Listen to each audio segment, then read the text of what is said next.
So I think I'm live. Um, I want to say I'm sorry. I'm chronically late. It's a problem I have. Um, I am just catching up with Luna and Tommy, and Macy may show up. I sent him the invite. I just wanted to catch up, and I really like what we did last week at Luna's house, and just catching up and people meeting and chatting for the first time and just letting things unfold. So again, my apologies for chronic lateness, but it's 9:19 and I have news about 9:19 coming up, but Luna doesn't know and she's part of it, so I don't want to ruin the surprise. So, how is everybody? It's good to see Buzz, my favorite bard. Hey Joe, hey Maliah, and I'm getting better at this. I'm learning where I can chat and can't chat, but there is a delay. So if anybody else is here that I didn't like just specifically shout you out, my apologies. So does anybody have anything they want to talk about tonight? And I realize there is a delay, so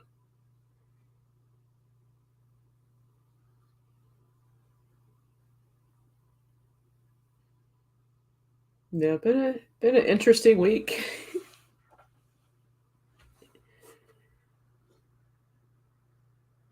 Brilliant. Yes, Silent Owl fears nothing, for it does not give a hoot.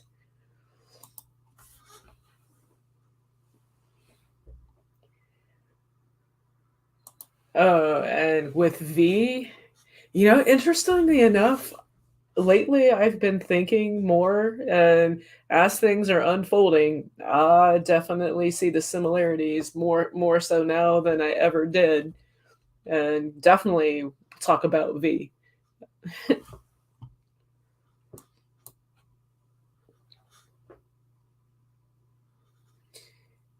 And part of V actually ties into 919 in a odd coincidental way.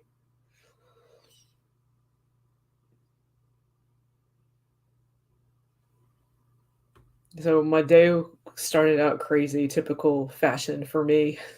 I got up not as tired as I was when I got up yesterday morning, but I went to grab the coffee, turn the light switch on, and I have old fluorescent bulbs that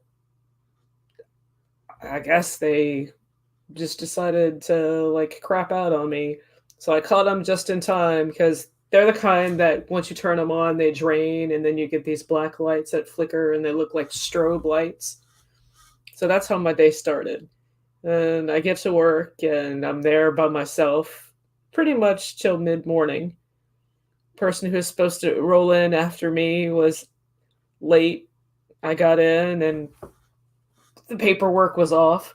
So my day started, and then everybody was coming in, can't find this, can't do that. And then when people came in and everything kind of lulled down, then people were coming in specifically and asking by name. And then today I realized how it is, how my boss feels when people come in and they constantly, well, she can do it. She can do it. So they come in and ask by name. So I'm taking it that if you give good customer service and people come ask for you by name, means you're doing something right.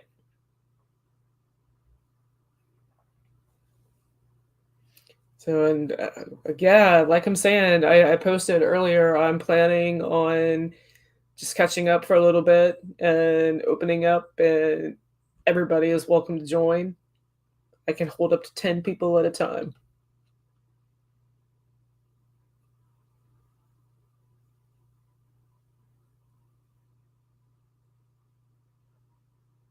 So yeah, when Tommy's coming on tonight, and we've been friends. He's one of my local friends, well, quasi local if you want to. He's about 45 minutes away, but we met years ago among the spirits. I mean, I literally for a brief period of time, I worked in the package store, the liquor store, however you call it. I walked in and this guy turns around from a chair, does like the hello, like, and that was the first time I ever saw him. And for some reason, I knew that's one of my people. And I've been gone from the liquor store like 10 years, and we still catch up and every now and then just do stuff. But we don't get to the way our schedules are now, it conflict, and it's even though he's the closest friend I have, we don't often see each other, so it's kind of like yarning with everybody, with you guys. I mean, even when you're quasi local, there's still distance and everything, and it wouldn't be a Friday night if one of my cats did not come. And so, but Roxy, you gonna say hello?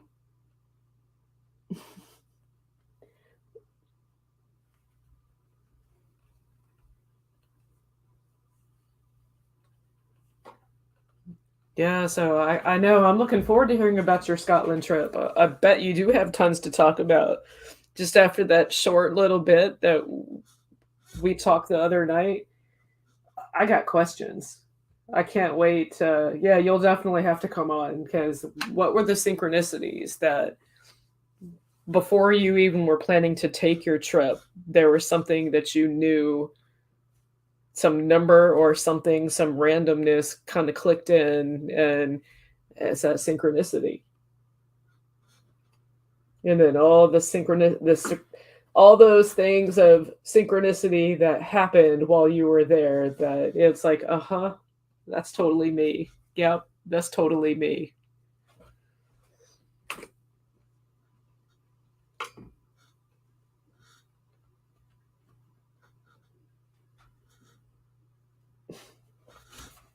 Okay, come here.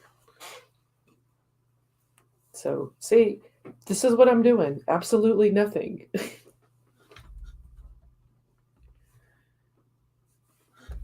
Cats.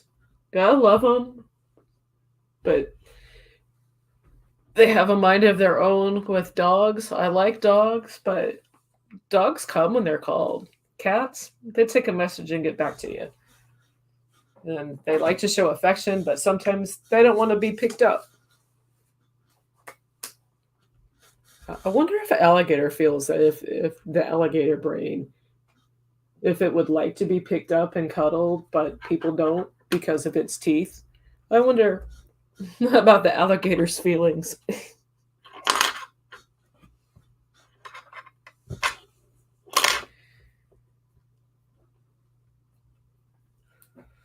Yeah, I've heard that too, Buzz. That is. I've heard that. I mean, I haven't personally tried it myself, but I could see. I mean, I agree with the statement that it's. My therapist told me a great way to let go of your anger is to write letters to people you hate and burn them. It I can't say that I've actually wrote letters to people and done that, but I have written stuff that I just needed to say something to get it out there and then completely destroyed it. So yeah, totally.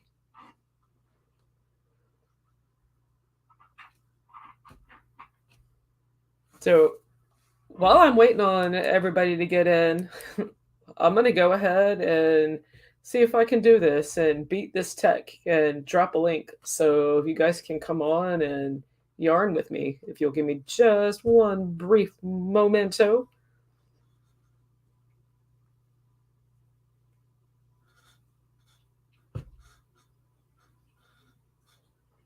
Stop eating stuff.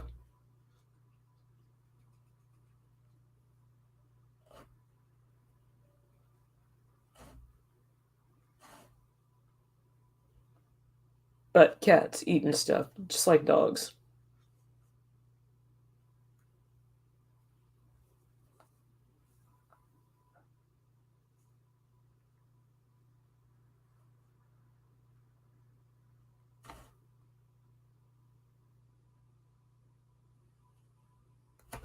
I dropped it. If anybody wants to join in with that lag that I've got on StreamYard, Tommy's on his way and Luna's on her way. Macy's he's been busy. I haven't had a chance to catch up with him, but I did share him a link and he may or may not. But the thing with Naysay is when you say when you say his name 3 times, within a matter of minutes, he usually comes. Hi, Jules. I'm just making a cup of tea. And You're, I'm not ready. you're all good. I have like literally sat here for about 15 minutes and bored everybody. Nah, you're right. No, I'm in the background running around like a chook with my head cut off going, I'm coming. I'll be there in a second. I'm coming. No, you're good. I mean, in all honesty, this kind of was like this was last minute. I didn't hear from Luna this morning, and it was just like literally at like 3 o'clock today, 30 minutes before I was leaving work. It just kind of happened. So I the mean, truth is, I got a message from Tommy, and I'm like, hey, doing this. You want to join us? And Luna, Tommy had a good time meeting with you the last time he was on. So he's like me. I mean, we know a lot of the same stuff, but the spiritual aspect that kind of puts a different makes us appreciate it more and puts a different spin on it. um, I had a great time too, Jules. And I want to thank you for towing my line. What you talking about? I mean, it's the same party. We just switch houses. Yeah, we do. Because We sometimes, partied we partied at your house last week, so this yeah, week we'll take it here. yeah, we need time to clean up and get it ready for the next day. Oh, so we're running late today, but that's all good. We call that blackfella time here in Well, I made it on pirate time because I couldn't pirate wait. time. I had to like tie some stuff to 919. Oh yeah, Uh, and we got I can see Buzz in the chat room there, and yeah, Maliah, and Joe, yeah, and some crazy lady named Jules, and some crazy lady named yeah. Luna. She's crazy. I don't think crazy is an appropriate word for that person. Yeah, yeah, we might need to invent new terms for craziness, I think. Um, yeah, so we're all good. Had a great adventure when we went to Donny's. Probably told you all about that by now, I think. Um, yeah, and I'm just making a cup of tea, and we're waiting for Tommy. Well, And we are. I mean, but he'll pop in. yeah, He was setting up his microphone there that can take a and while. his camera. Yeah. So yeah, last time with Tommy, we were talking about a really good subject. What was I doing last night? Oh yeah, that's what I wanted to ask you, Jules. Have you Yeah, heard of you told Phil me. Schneider? Did you know who Phil Schneider is? I don't. I can guarantee Tommy does. I haven't studied. I haven't looked into Phil Schneider. No, What that's I cool. know of Phil Schneider, he was the guy. I want to say underground. Yep, Maybe it was Area 51 that the alien shot his finger off. yep, that's him. I mean, that's all I know of Phil Schneider. So if there's more, let me write that down and I'll bring that up. Well, okay. The reason I asked, and anyone out there that knows, um, Buzz said Luna was attacked by aliens. Yeah, it felt like it. I watched it again last night. I'm really glad I did because you know how you do stuff like you hear stuff, then time goes by and things happen. Then you go back and listen to that old stuff you listened again to. You listen to it again, and then it goes bing, bing, bing, bing, bing. All those things bing off. Hmm. That's what happened. Something said go back and listen again. It's been quite a few years since I listened to him. So I listened and oh gee, it filled some boxes. Mostly because sometimes time just needs to go by and let things happen. And yeah, if you, so I'm just saying, if you know who he is, go back and listen again if you haven't done it recently. Check out what's going on in the world now and check out what he said ages ago, and it applies. So it was very interesting. So that's what I've been doing. And I checked out the Russian Book of Aliens. Have you heard about that? No, I have not heard about the Russian Book of Aliens. Do tell. Oh, that is very good. I actually kept it. So the Russians got a book, and in it were the different kind of aliens that they were coming across. There was also some handwritten messages in there. I'm only halfway through it. I also have watched this long time ago, but I'm refreshing my memory because a lot of things have happened, and I just found some of the things in them too. Phil Schneider and the Alien book. I've read their head up, and yeah, it was just good to touch again. I was going to actually last night thinking, should I put the Alien book on my show? But I was so tired yesterday. I didn't do anything. That's why I didn't even put a show on today. But lovely Jules saved my butt. And No, I mean, yeah, I wasn't heaps even of fun sure today. that if you were even going to want to. It was just a whim. Yeah, I'm just glad you took it into your own hands and went and drove the bus anyway. That was good. I even drove the bus for 15 minutes. I was driving us.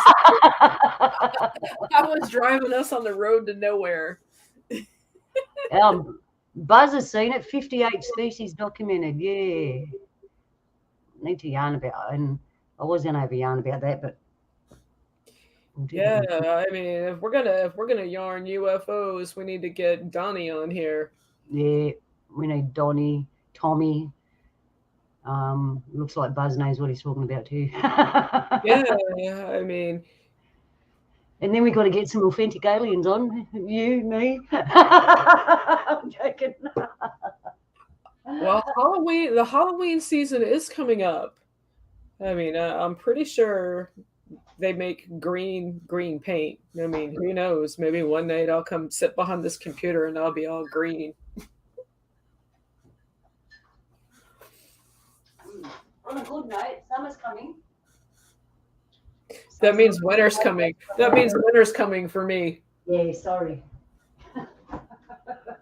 No, I mean that's part of what's like got me like a little irate today is seeing all the soaring cost of energy and how in the UK it's gone up 80% this year.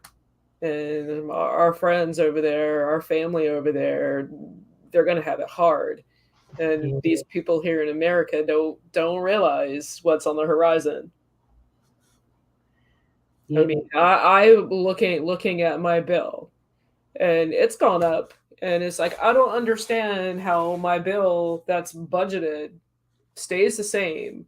Sometimes I have a zero balance, sometimes I have a slight balance because it fluctuates. But if my bill is the same and nothing has supposedly gone up, then why was my bill twice as much as what it usually is?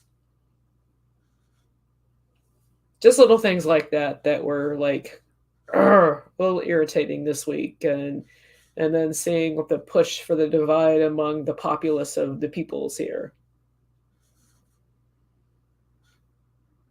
And it's I'm kind of grateful that I don't subscribe to either side or wing or cheek or whatever it belongs to. I mean, it's a right side and a left side, or a right side and a wrong side, but what beast are those parts of? Yeah.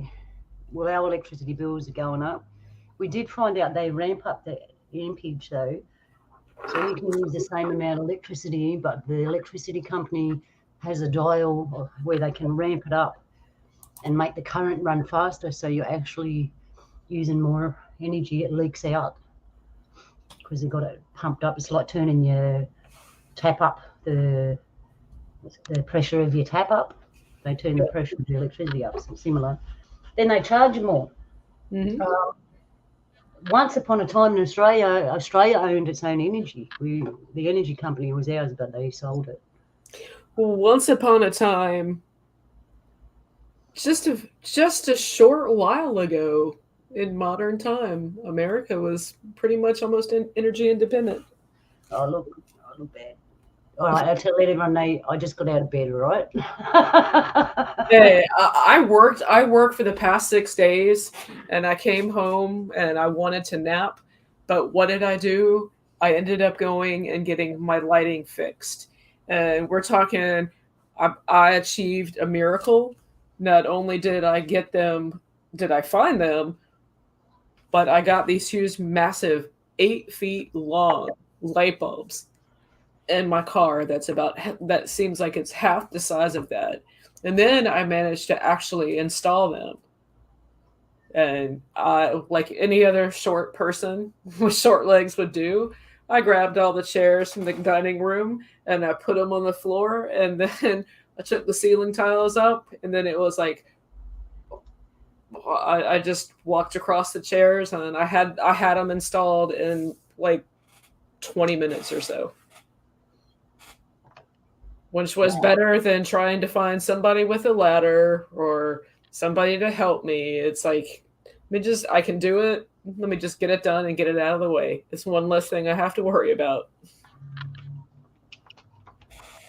Hey, guess what? Because I'm in your house, I can type on the chat room. Well, usually when I do a show and it's in my house, because I'm controlling everything, I can't have time to type in the chat room. But we're having it in Jules' house, so I get time to. Oh man, I didn't even brush my hair, honestly. There, I haven't brushed mine since this morning. So hey, we're matching. Yeah. That was an accident. And we were talking about space, so I'm wearing a moon pie shirt. Oh, I'm just wearing a shirt too. Hey, you're wearing a shirt. Okay. You adulted today. Good on you. I am in the middle of typing there. G'day. It's easier just to say it when you're on chat. Okay, so right, what are we doing? I'll be here soon, and I can't hold it in much longer. I got to put it out there in the portal that spreads out, that goes everywhere, that collectively the KBS tribe is out there. Yeah. It's been a while, and I've been working on a project. Luna has been gracious enough to agree to help me with this endeavor. My favorite holiday. Well, not a holiday, but it is now. I proclaim it to be a personal holiday. Talk Like a Pirate Day is coming up on the 19th of September. So I just was thinking about pirate stuff, and I wrote some stuff down, and I ended up actually just going and finding stuff to like make sure that I remember that right, because going down rabbit holes, you retain a lot of stuff, and you gotta get your questions, you gotta verify. Sometimes your own self-doubt. So I did that, and I ended up with like 150 pages of personal notes. So I am super excited to announce that on the 17th of September, me, Luna, and Nano Girl are going to be talking about pirates. And it's pirates had a hard life, and Hollywood and novels, literature has somewhat romanced pirates. And I don't know what I plan on doing, but we're gonna look at things or talk about things that when people talk about pirates, they don't often go further with. And then that's Saturday in 2 weeks, and the Friday in 2 weeks, I have Naysay coming on, and Luna, you're welcome to join us. And we are going to talk about pirates, Freemasons, and the Knights Templar and their connections. And there are a lot of them when it comes to democracy. And my thoughts lately have been, with everything that's going on right now, how much, and I'm curious to pick Nace's brain, how much of an influence did pirates have on the American democracy? And it made me think, did Australia have pirates? We actually did, not as flash and as, it hasn't got the same history, but we had pirates too. Hmm. Well, yeah, there were all kinds of pirates. I mean, there were the corsairs, there were the privateers, there were the buccaneers. And we don't want to give too much away, Jules, because we've got All right, so you got to get your rum, get your hat, get your bird, get whatever you need to be can on I have Pirate Day. can I have the pirate cat that sits on the back of the chair? I'm trying to find the link. Yeah, I will bring the rum on Talk Like a Pirate night. Yeah. Bring your drink, bring your hat, bring your parrot or your cat. If you got a parrot. And we'll see you. Here we are. Oh, no, that's Hoist the Colours. Oh, that's right. We got two. So we got Hoist the Colours. Where's the other one? I had to go back and edit it. My apologies. I'll You're right. Oh, but Oh, Luna, thank you for dropping this stuff. Oh yeah, and right. the V that was the when I was saying how V tied into Talk Like a Pirate. V was the show that me and Nano Girl did about programming and science fiction on KBS a couple of years ago or a little over a year ago. And Tommy is V 80s guy, so Maliah, totally, we're going to talk about V tonight. All right, there's one. Hoist the Colours. I'm trying to find the other one. I'm actually surprised I can even do this. When you learn to walk and you look at yourself. Look at my girl. She's all grown up. She can drop links. Just teasing. I graduated computer class. No, I didn't. All right, so I found that one. Where's the other one? Where are you? Oh, I saw it and got excited, then I realised it wasn't for another 2 weeks. All right. Oh, I found it. We found it. Pirates, Knights, Templar, and Freemasons. Ooh. Okay, so here I'm dropping this link in. I'm getting really good at this. Cool. I'm nearly getting as good as some of the other sisters on other shows. All right, there we are. Paste. Hit the button, and there we go. I did it. There are people. They're the two shows coming up. Like I said, get your pirate hat, get your cat, get your bird, whatever you want. I'm going to get dressed up, kind of. I don't know. The way I wanted to get dressed up, my daughters go, they didn't wear that, Mum. And I'm like, oh, yeah, true. I just wanted to wear it. But it'll be good. Yeah, so that's what I got to look forward to. But I look forward to this weekend. Is after working a stretch, I have a 3-day weekend. Hey, we got colour sync. Even my cup's like in the colour theme today, Jules. Oh, you look at all fancy and matchy. Yeah, I know. Lucky we're not going out somewhere. All right, so yeah. So I really feel like I really haven't caught up with you this week. No. Week. Yeah. Because I'm waiting to get some footage from when I went away with Donnie. Oh, that's right. You're working on your stuff. Yeah. But I'm waiting to get the pictures and that's sent to my phone so I can actually show everybody. But other than that, I still have yarns with Donnie. I spoke to him yesterday. We're talking about the Erie Mist that was down there and what was in the Erie Mist and how we were being watched. That was interesting. There was a being in the mist. Oh, okay. That's what is the whole point about it. There was a being in the mist watching us. Lives near Donnie's house, and it's like, what are you doing here? I'm coming to suss you out. It was very strong enough to scare an ordinary person. Yeah. Donnie's got some kind of glow about him. Yeah. Yeah. He had a good time too. He's like, when you coming back? When you coming back? When it gets warmer? When it gets warmer? Absolutely, it's got to be warmer. I froze myself to death. Yeah, I wish I had the picture that Donnie had posted, but Donnie had a picture and he posted it, and kitchen table, and you see Donnie in the front, and there's Luna and half of Lisa. That was And funny. there's this big, beautiful cake on the table, and like a big honking ass giant, like Nephilim size spoon. And then you see the cake for a split second, and then you look at the picture, and then there's Luna with scarf on, gloves on, coat, and there's a fire in the back. Donnie and Lisa are like this, while Luna's over there like that. So when she says cold, she wasn't cold. She was frozen. That was embarrassing. Yeah, I didn't realise till I looked at the picture. Everyone's sitting there all nice and warm, and I'm sitting there in my snow. I'm still dressed, fully dressed, sitting in front of the fire.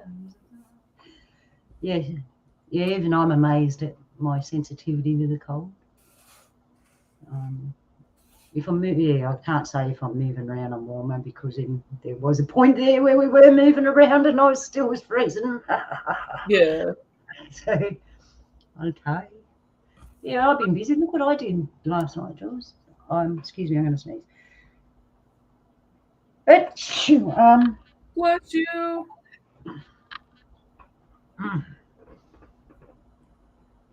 Do you like that? I do. That's a cocky feather, and I just made it more pretty. I do like that. I liked like the whole like in the center of the quill, the whole rainbow vibe that's going on. I'll get you up close. That's nice. Thank you. That's what I do in my spare time, muck around with paint. Actually, I'm doing a chair. Oh, my chair's looking good. Nearly there. When I finish it, I'll show everyone. It's going to be a set of 4. And then they're for sale. So if anyone over there would like to buy my artwork in another week or 2, you can contact me. And everything I sell at the moment is all going towards coming to see you in America. Yes. And Jules, of course. So I'm navigating, and I just hopefully that went through. Dropped a link in YouTube. So if anybody wants to join, please feel free to. Jump in. I don't see it. See what? The link that I supposedly dropped in YouTube. So if anybody wants to come in and yarn with us. Oh, I can do that, I think. I mean, I'm not trying to be selfish. I'm just incompetent. At least incompetent at this moment. It's and I will admit, StreamYards is easy to use, but I can't access YouTube. So I have a device by me and trying to navigate the device, and every time I go to it, it doesn't automatically refresh. So it's weird. And I apologize. All right, I'm trying to do. Why is it? I must have copied it already. Hang on. All right, I've done something. Is that the 1, 2, 8 NU? I think that's it, Jules. Just check that out. Is that it in the chat room? Can you see your chat room? I was trying to go to what I did. I went to direct message DM you, and I copied the link and I dropped it in the YouTube chat, and I never saw it come through. All right. Well, I put one in. We're running around. Careful when we run around on here, because I get lost. Not only do I get lost. No. Okay. What else is happening? Let's. Everyone had an upgrade. I talked about that. I was on Algo Show the other day. I jumped in to say good day because I haven't spoke to him for a while, and I mentioned the upgrade that we all had that everybody kind of felt that didn't realise, or you either felt it in your body or you felt in your emotions and your mind. Oh wait, I think I just figured out how to do it. Oh yeah, that's it. And it was right there the entire time. This little thing on the bottom that says invite. I just clicked on that and a link popped up and I just copied it and pasted. Oh right. So that should be it if anybody wants to come in and yarn. Well, it wasn't the one I put up, so I'm getting rid of that. There you Remove. go. There you go. We did it. Yes. Oh, hello. Technology. I'm like, come on, we can do this. We can do this. I know we can do this. I'm like telepathically. Of course we can. Oh, that's hilarious. So, how's Scotland? Oh my gosh. I'm Like, kind I of came jealous, back. but it's my ancestral home, so I always have this Right, connection to Scotland. right, yes. And like, I came back with so much direction on what to do with the business, the paranormal investigations, all of that. Just like, bam, downloaded into my head. All the process, all the equipment, everything I need to do the investigations. Like, I've got my team together already. I'm excited. Like, this is cool. My Cool, equipment should get here on Tuesday and cool. hitting the I ground was there. running. I wanted I'm to put a excited. paranormal thing together, but everyone was too scared. Yeah, They all chickened out of me. I'm not doing that. It's too scary. I'm like, yeah, thanks. yeah, yeah. It is. You have to have like serious Scottish balls of stone to I'll be a do woman it. and Like, don't oh have my balls at gosh. all. It's nerve wracking. It's nerve wracking. But right before we did this, like my mind, all these ideas, spirit started dropping all these ideas in my mind about the three of us and different things that we can do in like communication and different things like touching out and working together because it works in this environment too. Like the spirit can use this. So like we could do maybe some Ouija board stuff or some No, mediation or no, Ouija board, Ouija board. Actually, that's what no, I Ouija found, board's not really scary. It's just a Malia, channeling way. looking at the rest of the world, how they approach these things and how we approach it. There is a kind of big difference. Like, if I walked into the room and someone was using a Ouija board, I'd slap them. I'd slap you up the No, back they of the don't head. Go, scare what me. the hell are you doing They there? don't scare me. No.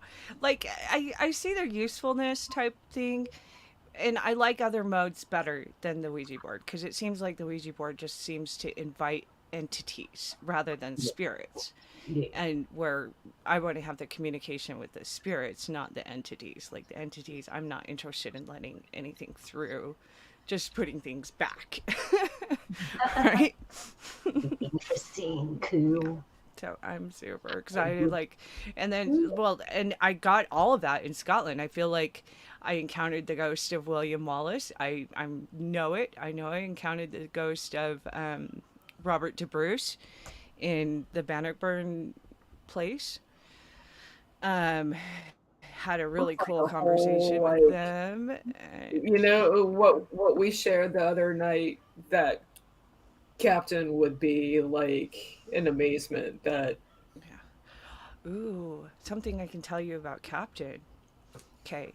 Remember how he kept saying, I'm going to wait until I have like my 8-year-old self encounters a ghost and I or that's another self of mine or something and I can have like this experience, remember? So when I was in Fort Augustus, I stayed at this hotel that's got tons of history. It's like the main lodging place for like hundreds of years, right? Really, really old. The oldest building in the place, essentially, that's like running people through in a hotel type thing. So I stayed in this hotel. It's called the Lovat. So at the Lovat, I was sitting outside, and it's when Ben Emlyn Jones, I got the news about the Calvine UFO. And so while I was sitting outside, I was streaming Ben, and I felt the 8-year-old spirit ghost of Kev. come up beside me and like, what are you watching? And then Ben started talking about Kev and how important the Calvine UFO was to him, how it was like, dang, we wish we were here. He wish he were here to see this because it was such a big deal for you, you know, and now we have the photo. The photo, the Scottish UFO photo that You know, we talked about that thing so much, like but it was I really cool. like every nerd, and I admit I am one nerd in different ways. But the whole like X-Files poster, I want to believe, where it looks like it's one of the Billy Meyer photographs, but I noticed it today when I walked by it that it's like that craft looks really out of place because it looks has the similar shape of the Calvine craft. Mm. Well, propagate. What is the difference between entities and spirits? Well, Luna, you can answer this too, totally. But for me, entity is a creature, something that lives in another dimension that does not live in our dimension. A spirit is a disembodied spirit, somebody who's passed away. We have spirits of living spirits, where people who can travel and speak with other spiritual beings. So there's lots of different kinds of spirits per se. There's many different kinds of people. I think there are things that invoke spirits too. Yeah, and then you can talk into exactly invoking spirits where you're bringing them from the dead to speak to them specifically, which I don't like to do Well, I that. To mean, me, it's that's like interesting crossing because over into you can, something. you can do that, but there are things that invoke spirits, like alcohol, for instance. It's called a spirit Okay, so because that it wouldn't it I wouldn't necessarily call invoking the spirits as it much would as it would like working with communicating to the spirits because they can come in and use your energy essentially. It's pretty much the same thing. Because invoking takes like a serious ritual performance seance. I'm calling this spirit out from the dead and bringing it to me. That That's a to me long is way. a little bit of a different thing. I Yeah. just go to the office upstairs, knock on the door. Door opens and I go, I want to see so and so. Are they available? And they go, yeah, hang on. They go look and they tell me where they are. If they're not available, if they're busy. If they are available, they say, yeah, they'll be here in a minute. And then they send them to me. Way easier. Yeah. Right. Right. Yeah. And I'm fair income. I say upstairs, I'm fair income. Like I say it in a joking way, but that's exactly what I do. Yeah. If I want to talk to someone who passed away, I just go upstairs, knock on the door and say, hey, well, I call it knock on the door because how can I put it? You got to be careful when you talk to, because I see it like reality here, like, but it's all lit up and glowy kind of thing. There's rooms, there's doors, there's chairs, there, that's how I see it. Everyone sees it different. But spirits and entities, yeah, an entity could be millions of years old. It could be an entity that belongs to the earth. And when you go in that area, you meet Elementals. it. Yeah. Yeah, yeah. Elementals that I belong to had other entities. I Yeah. had a brief yarn with Luna the other night, and it was just one of those things that I had one of those thoughts, and sometimes you think things and you don't realize what triggers it, and it's just a thought, random thought. So this random thought that I had the other night, as far as reincarnation, when we come back, we can choose, but once To we'll, a degree. but well, I mean, if we can choose and we are made of the image of another, then isn't it possible that extraterrestrials can reincarnate as well? yeah. I think it's worthy of speculation. Yeah, I think it's totally worthy of speculation because that's an interesting point. They got to follow the same law. A lot of Right? people say that Universal about law. aliens. Universal law has to apply. They follow the same law. They might live longer than we do. Like some species can live hundreds and hundreds of years longer than us. But when they pass, they follow the same law. They have a spirit. They follow the same laws. I've been telling people that for a long time. Mm-hmm. Even they have to answer to Creator. Yeah. To Even the though creator orb. Yeah. they can be wonderful and create things themselves. We call them creator beings because they're clever. Right. They still have to answer to Creator. Creator made everything. Yeah. That makes sense. Cool. Yeah, so they have the same law. Like I said, they follow the same law. They might live Would longer. Some of them Bigfoot be really considered as a creature from the other side, or does it live here or between worlds? Oh, Well, sorry, there's like different kinds Okay, of let me Bigfoot. translate. So Would yeah. Yowie be Yeah. considered a creature from That's another side, or does it live here or between worlds? Okay. I can quickly answer that question, but for more information on that question, you have to go and watch some shows that me and Dottie do and up and coming shows that we are going to do on some other things, which I'll let you all know. And we're going to talk about it in depth because there's some areas of that we're not allowed to tell you. But Bigfoot, Yowie, they're different. They're different. There's all different species. They obviously all exist around each other. Some are malevolent, some are benevolent, if you want to use them words, big words. I've been using big words all week. They can cross over because they're highly spiritual. They have gifts. They see spirit world as you take someone that you know that's really highly spiritual that has activated gifts, 10 times that there's your hairy man, yowie, whatever. Mm-hmm. They're born that way. They're really clever. We've been altered. We've been suppressed, depressed, and oppressed, man. So all our gifts have been squished. Theirs hasn't. They live in connected like the day Creator made them. I hope that answers your question. Like I said, for more information, you've got to watch the future shows that me and Donnie coming up. I mean, I don't think that it's a from the other side. I think it was originally from this realm, eons and eons and eons ago, Yeah, and, and over time, their population dwindled, and I think they were intelligent and they actually knew how to utilize portals in nature. yeah, and they're gifted. Thanks for that, Buzz. I just want to say one thing. What I say to everybody when we find out everything about them, then what? And you know what humans are like. So I'm an advocate for stay the hell away from them. Leave them alone. Leave them alone. Yeah. But I will tell you about the 2 interviews I think we got coming up with me and Donnie on it's an Aussie lady that's doing it, and I'll let you know all about that. You'll enjoy it. Yeah. And I got other stuff too, but they're for privacy. There we go. Yep, that's all at Luna's house, and what happens at Luna's house, I have a baby Bigfoot being found. no idea. They haven't actually found a baby Bigfoot, but there's been sightings.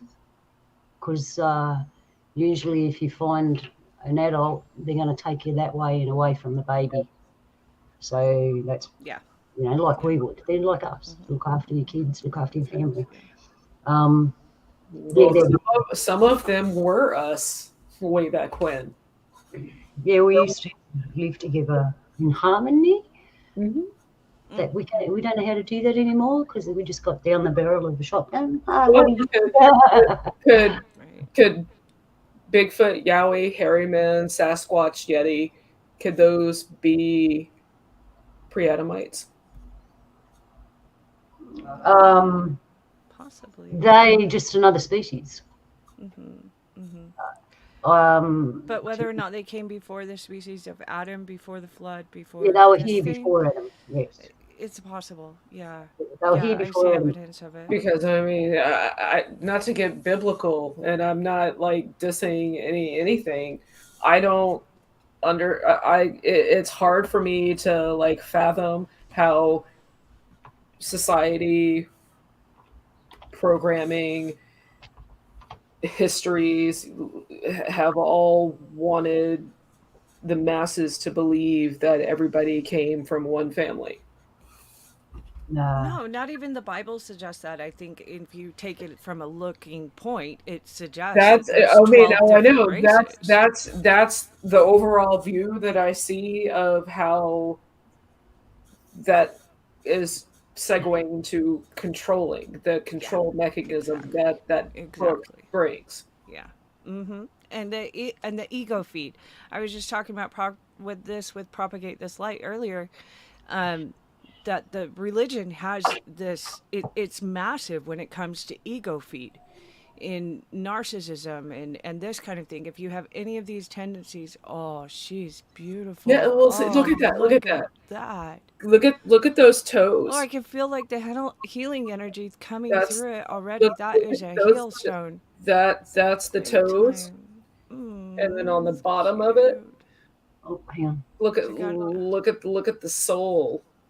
Oh, oh, I It looks like like a little it. foot. It looks like a little foot. Yeah, Yeah, it is. yeah.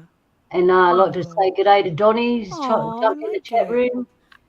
Yummy, Um, Donny. Donnie was with me when I found this. It was a present. And as soon as I pulled it out, we both said, that's a little foot. What you got there? Ooh, where'd you find that? At the store. Show and tell. At the store. You know, I was thinking you're going to tell me, well, I went to this place and I went Well, here and it comes from Montana. Somebody else found it, but it comes from Montana. It's yeah. Cool. petrified. Well, it's how the fern petrifies into the stone here, into the Yeah. limestone. Yeah, It's kind of cool. I that's like it. super I cool. think it's pretty. Yeah, it has a really soft, ancient energy to it. That's why I like it Yes, it too. does. But then I noticed in America, everything's soft. The plants are softer. You got soft pine needles. Hmm. The ground's soft. You got Yeah, lots of water. yeah. Not here. Not much water. Everything's Everything's spiky. really hard, right? It has a very hard feel. Yeah. Even the people, and I think it comes into the people because of the environment. Like you guys get a very hard, resilient kind of spirit about you. Get another can propagate this light. I love the questions. Keep Yeah. asking. I mean, Propagate.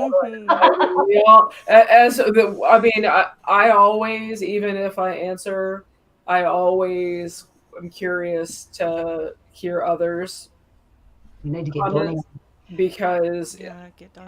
it's just one of those things that always helps me grow and evolve. Um, So, but the question is to the panel: do you think we've been seated here? yeah, I can answer that question. Where Donnie lives, there's a rock, and on that rock are some carvings, and on that carving, it shows you um, the different beings that Creator made, and we're in there, and all the other animals in there. So, what they're basically saying, Creator made all of us, others, and us as well, and then we were put here to live. So we were seated here. Yeah, because if you have a look at our bodies, we're not actually made for this environment. We have to wear shoes.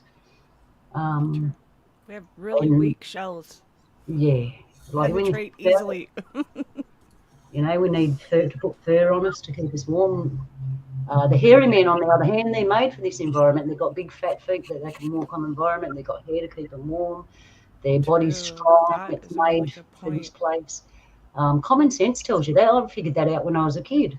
I And I mean, was, and that's why I say they are pre-Adamites. If there was already man here before Adam, wouldn't they be here before Adam? yeah. It's funny, because you hear the creation story of Adam, but you don't hear the creation story of everything else. In our people, it's different. We hear the creation story of everything, how the trees are made, how the water got here, when this animal got here, that thing, there's a story for everything. Jump in, Donnie, if you can. Yeah, my brother. Jump Help in. out. Help a girl out. Especially with the question about hairy men, because I like Donnie to answer it better. We had an interview the other He day. has the ancient stuff. Yeah. So, yeah, and there's a saying, you've heard the saying, from the stars we came, to the stars we return. But when you say that, you got to think, what's your belief? See, in our culture, the stars are all spiritual beings. They're all spiritual beings. They're all our ancestors and all the spiritual ones that have gone before us. They're up there. So, yeah, it's tricky. It depends on your belief, depends on where you come from. And I'm always one, stick to what works for you. Creator will give you a pathway. You follow it. It works for you. No need to change it. If it's not working, that's when you've got to look for something else. So, but propagate your people, propagate your mob. They're deadly, man, and deadly means really good. They're very similar to our mob in belief about the light and creator and the earth, and our gifts. That I call them. Our peoples are very similar. All right, someone else now. I'm hogging the conversation.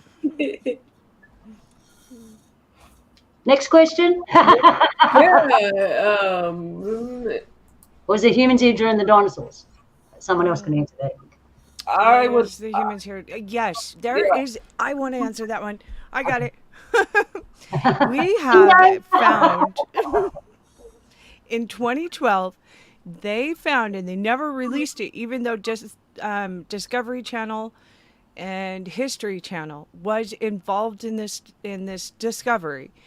In Yucatan, in the limestone caves that are called cenotes, they followed a track of tunnel systems down into never before entered caves, and they found a brontosaurus dinosaur with a saddle on it and a full skeleton right next to it, human skeleton. Wow. Yep. Yeah, I've. Yeah, I So yeah, say big time. yes. You're wrong, Miss I say Snowball. yes to the question Yeah, to Madani. propagate because in the Bible Dama. it does mention dinosaurs. They're not referred to as dinosaurs. They're called terrible lizards or leviathan. Or unicorns, even, because unicorn really was the rhinoceros in biblical yes, terms. that's right. The one horn. The one. There, I have done some research on unicorn, but sister, and I'm going to present it. Some pictures that I cool. found where they hunted them. Every time I find an old picture of unicorn, Norse paint hunted them a lot.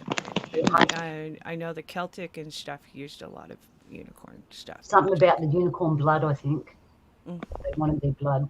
I don't know if it was about That their makes horn. sense. That makes sense. I don't know if it was the blood or the horn, but I've often heard in myth that the unicorn horn brought good luck. Too.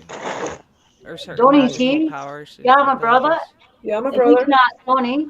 We still have dinosaurs in Australia. They just shrunk a little bit.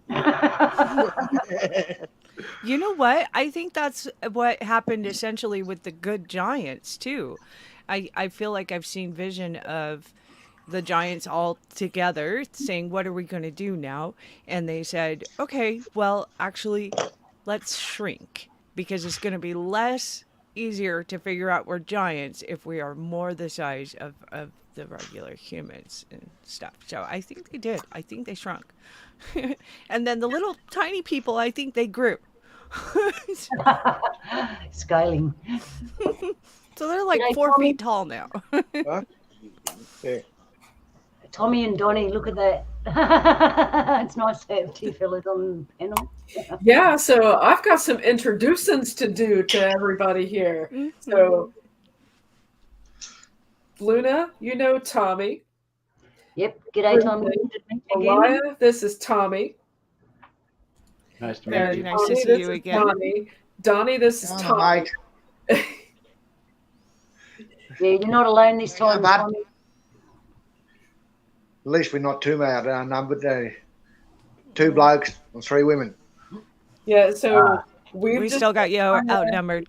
the, So, the guys just joined us, but we've been kind of hitting on a little bit of this and a little bit of that. And Luna had mentioned if I knew what I knew of Phil Schneider, and totally came out and asked me if I had heard of the Russian Book of Aliens, which I have not. So, and then we were just yarning, and here we are. And I'll drop a link in if anybody else wants to join us. But propagate the lights. A friend of ours, and he's been just asking questions, and they're good thought like questions, and those are questions that I had, and questions like I still have to today. Questions like were there humans here during the dinosaurs, and questions like do you think we've been seated here? We gave our answers, what we thought. But Donnie, Tommy, I mean, if you have any thoughts on those, I mean, I'll give it equal say, so it's not all a girl show. You talking I'll about let you go. seated as far as like humans? Uh, yeah, the question was, do you think we've been seated here? Yeah, I would say so. I would even say seated by multiple outside forces because of the Mm, variety of humans that you have. And you go back to the ancient times where you had different hominids, Homo sapiens, which what we all currently are, but you had other branches of the tree and other cousins within that. Um, and I think that the Great Flood wiped out a good portion, if not most, of the outlying species of humans, such as the pygmies, which fossilized records have been found of those. The giants were wiped out in the flood. Um, Anyone else care to definitely. elaborate?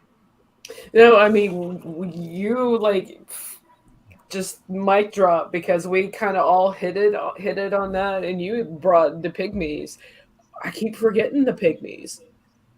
We Yeah, always I mean the entirely. giants are, people always think of giants. I mean because I mean they're like Nephilim. They're popular. They're popular throughout ancient history. The stories of giants is probably the oldest story ever recorded that keeps Right. that still, there's not many things that last that long. But Yeah, and I always there's forget about the pygmies.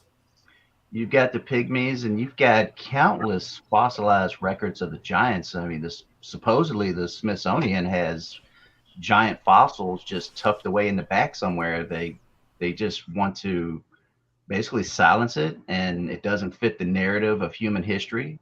So rather than try to question or explain it, they just shove it away in a box somewhere and let it collect dust. Yeah, I've heard that, and I've also heard that, and this is where things kind of get like, I'm not gonna say like shaky. There's a lot of stuff that you come across when you're trying to find your on your when you're on your own path and you're trying to find your own truths. And I do everything that I've come across with giants and the Smithsonian, absolutely. But I've also even heard that some of those dinosaur bones were dumped into the Hudson River. And that's the part that I don't know if there's any truth to it or not. A lot of I've those heard, dinosaur bones, they're it's come out that they've kind of made some of those dinosaurs fit together. It wasn't actually the bones. It was basically like an amalgamation of different bones, and they just put them together and say, "Here, this is a dinosaur species." Hmm. Um, they kind of just, when you go with a narrative, you have to stick with it. And the powers that be, they've already written humanity's narrative, and now they've got to stick with it. And anything that doesn't follow that or fit into it, it just gets silenced, or it's not discussed, or it's written off as just, crazy talk, tinfoil hat type stuff. Yeah. And you never should be chastised for questioning things and trying to find out the truth, because at the end of the day, we're all here to find out the truth. Yep. Totally And agree with that. yeah, and it may not be what we like, but the mm, facts are facts. yeah, I was just going to say the ugly truth isn't always Yeah, what you like, but it's the it, truth. it can be the ugly truth. The whole story with the Anunnaki creating humanity as a slave species. Well, we're humans. We think we're the dominant ones on this planet, it would be a huge revelation to find out that we were created as slaves. I don't think that. I think we were already here. They just tweaked us up. Yeah, they Well, tweaked us. They tweaked us with their DNA and basically we already evolved had us it. quite a bit. Yeah, I think we already had it. When we were made, we had a bit of everybody. And Creator Spark was put in that makes us different. But we had a bit of everyone. Because I've looked at some of that book of Russian alien thing. I've looked in there. If you have a look at some of the species, you can see us in them. And I don't mean to pick on Asians, but it's the most prevalent thing. The eyes. You can see where Asian people's eyes come from if you look at the book of aliens. You can see where the flat nose comes from in our peoples. I haven't got one, unfortunately. It's the only thing I've got. You can see the flat nose. In some species have this beautiful little flat nose. If you check that book out, when I got a link to it, and I'm going to do a show on it, I think we're looking at that, you will see similarities in humans. So anyway, back to what I was saying, long-winded today. I feel we had a bit of everybody in. The Anunnaki, they're under many names, came, I reckon, and then just tweaked us up to the way they wanted us to work for them or whatever. You know? Yeah. Anyway, I think they tried to tweak up other species too, but it didn't work.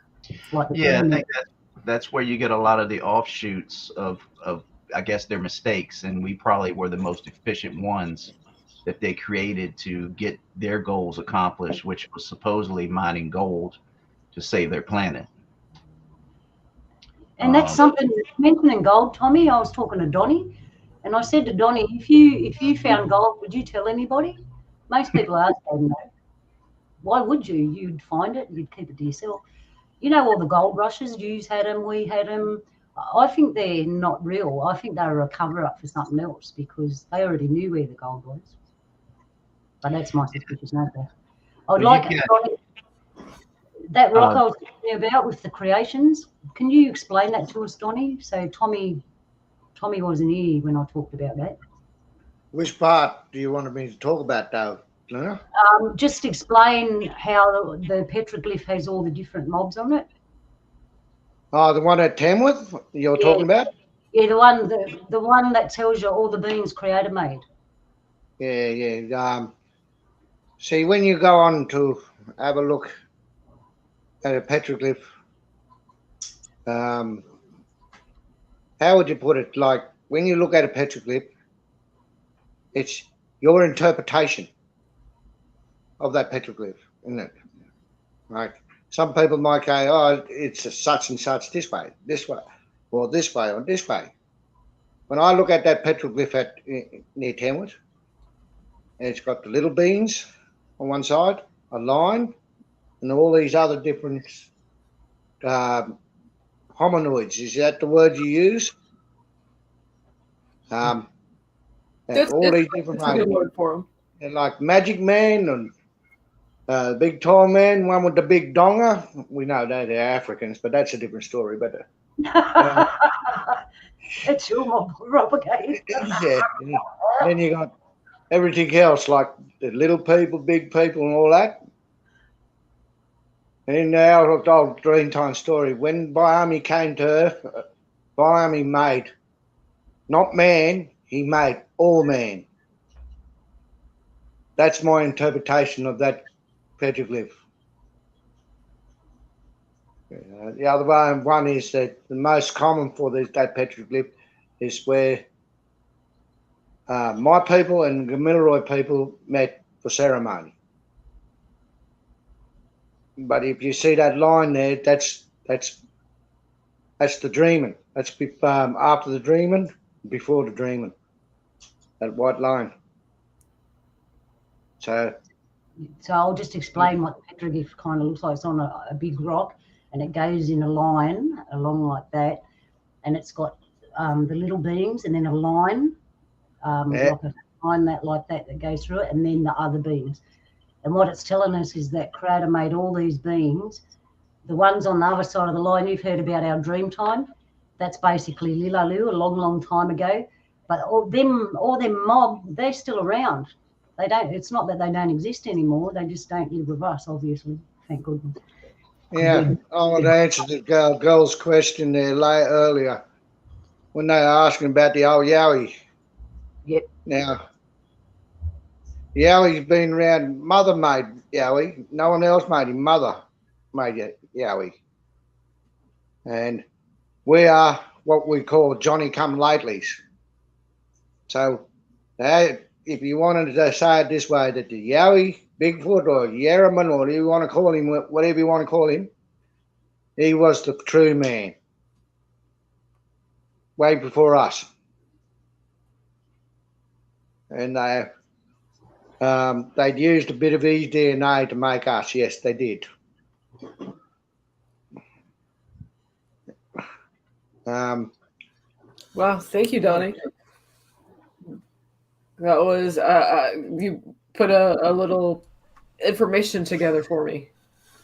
Very interesting, because that doesn't that go right along with the next question where we were asking, did we get seeded?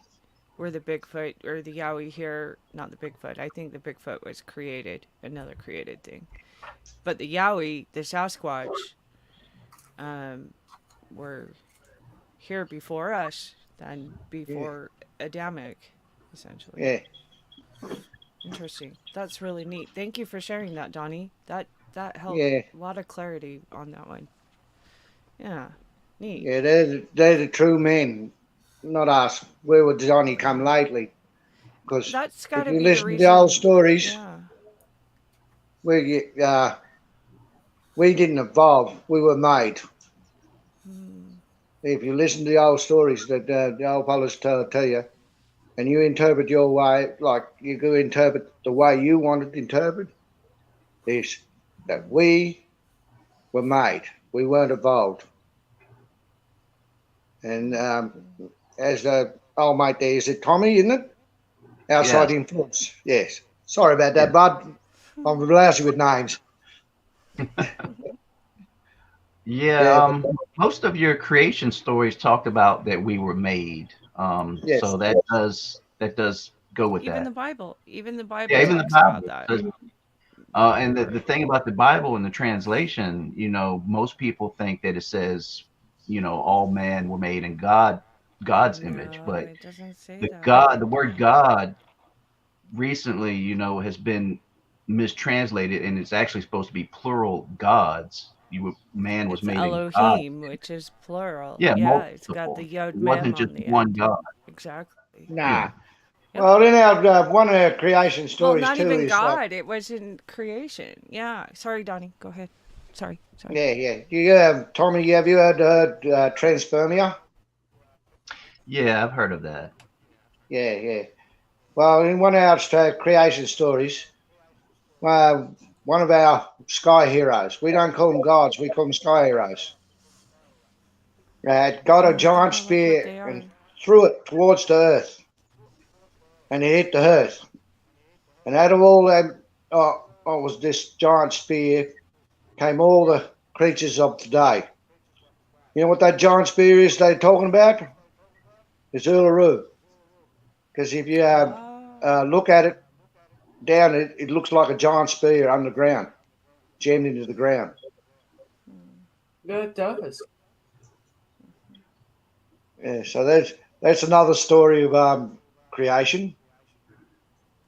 You ever Well, listened to? I've been I've been following in the past couple of months this brilliant YouTuber.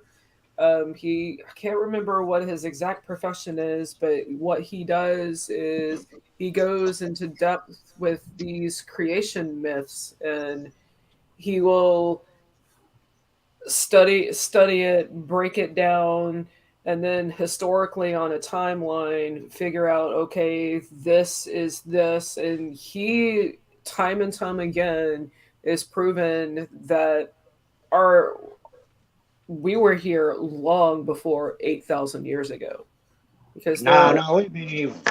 there are stories out there, but yet again smart people know that, but that basic coming up through the education system programming, that's what they had us believe. They wanted us to believe that humans have only been here for this short amount of time.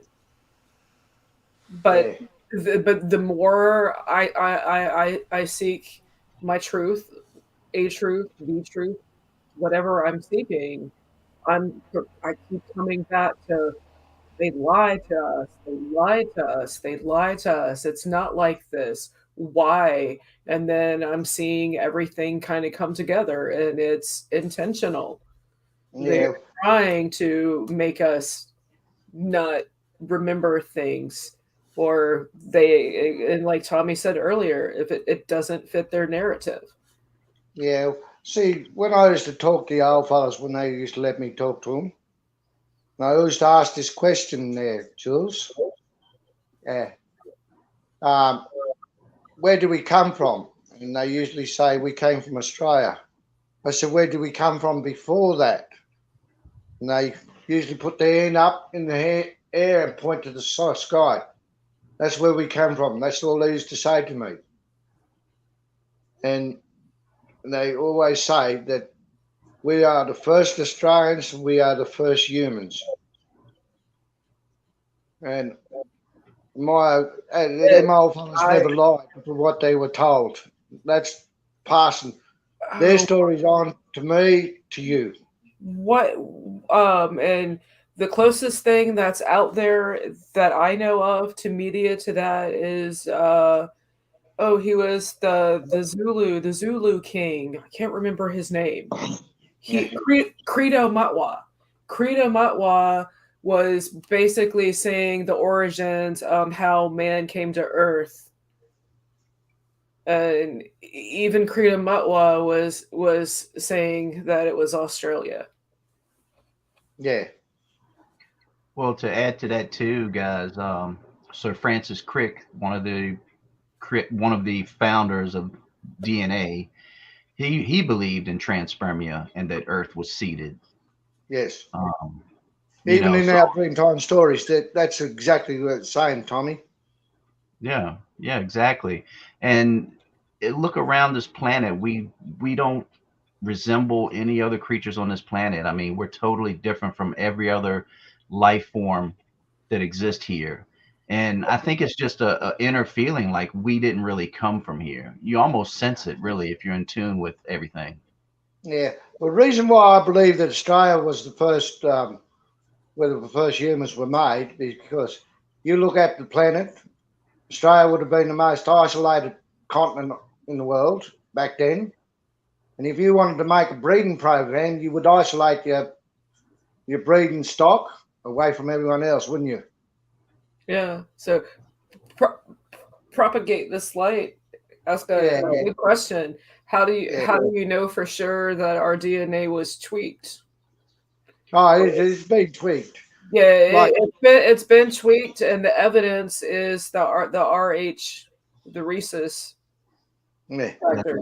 that's one of yeah, them. And another thing too is, scientists always say that they had this majority of our DNA is junk DNA. They can't figure out what purpose it serves. It's not really junk DNA. We just can't decipher where it came from or what the meaning is. And it's probably encoded in the DNA itself by our creators. If we ever get the technology understanding, we'll be able to yeah, decipher it. I almost guarantee that within the DNA of humans, there's information in there of who our creators really are. yeah. Yeah, Just hold on a sec. I've got to go to the little boy's room. you got it. I mean, every great artist signs their paintings and puts their name on sculptures. So whoever created us probably somewhere within us, True. uh, I mean, look at it's us. there. We did the same thing, and but we put ours in out to space. What was it? Uh, uh, Carl Sagan, the whole Voyager, the golden record that had all of the historical information on it. We sent it to space. The golden So, disc. so if somebody did come across it, everything will be there on disk, and their technology was probably that they were using is probably light years ahead of a record. Yeah. Speaking of Voyager, have you guys heard that it's still transmitting information back to Earth, but the scientists are saying that it's just a bunch of gibberish, that it doesn't make any sense? Yeah, it's so far out there that it's gibberish and NASA can't decipher it. But is that the real story, or they're just saying that and they know more than what they're saying? They You always know, know more. They always know more than what they're saying. I mean, would they really tell us what the information was being transmitted back was at this point? Probably not.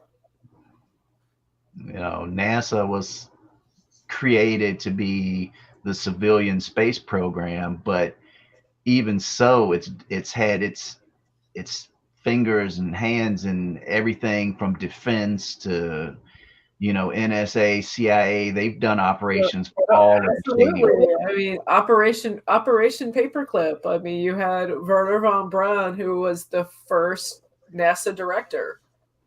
Yeah, yeah. I mean, he got basically a free pass to come to America after all the atrocities that he had in Nazi Germany. Hmm.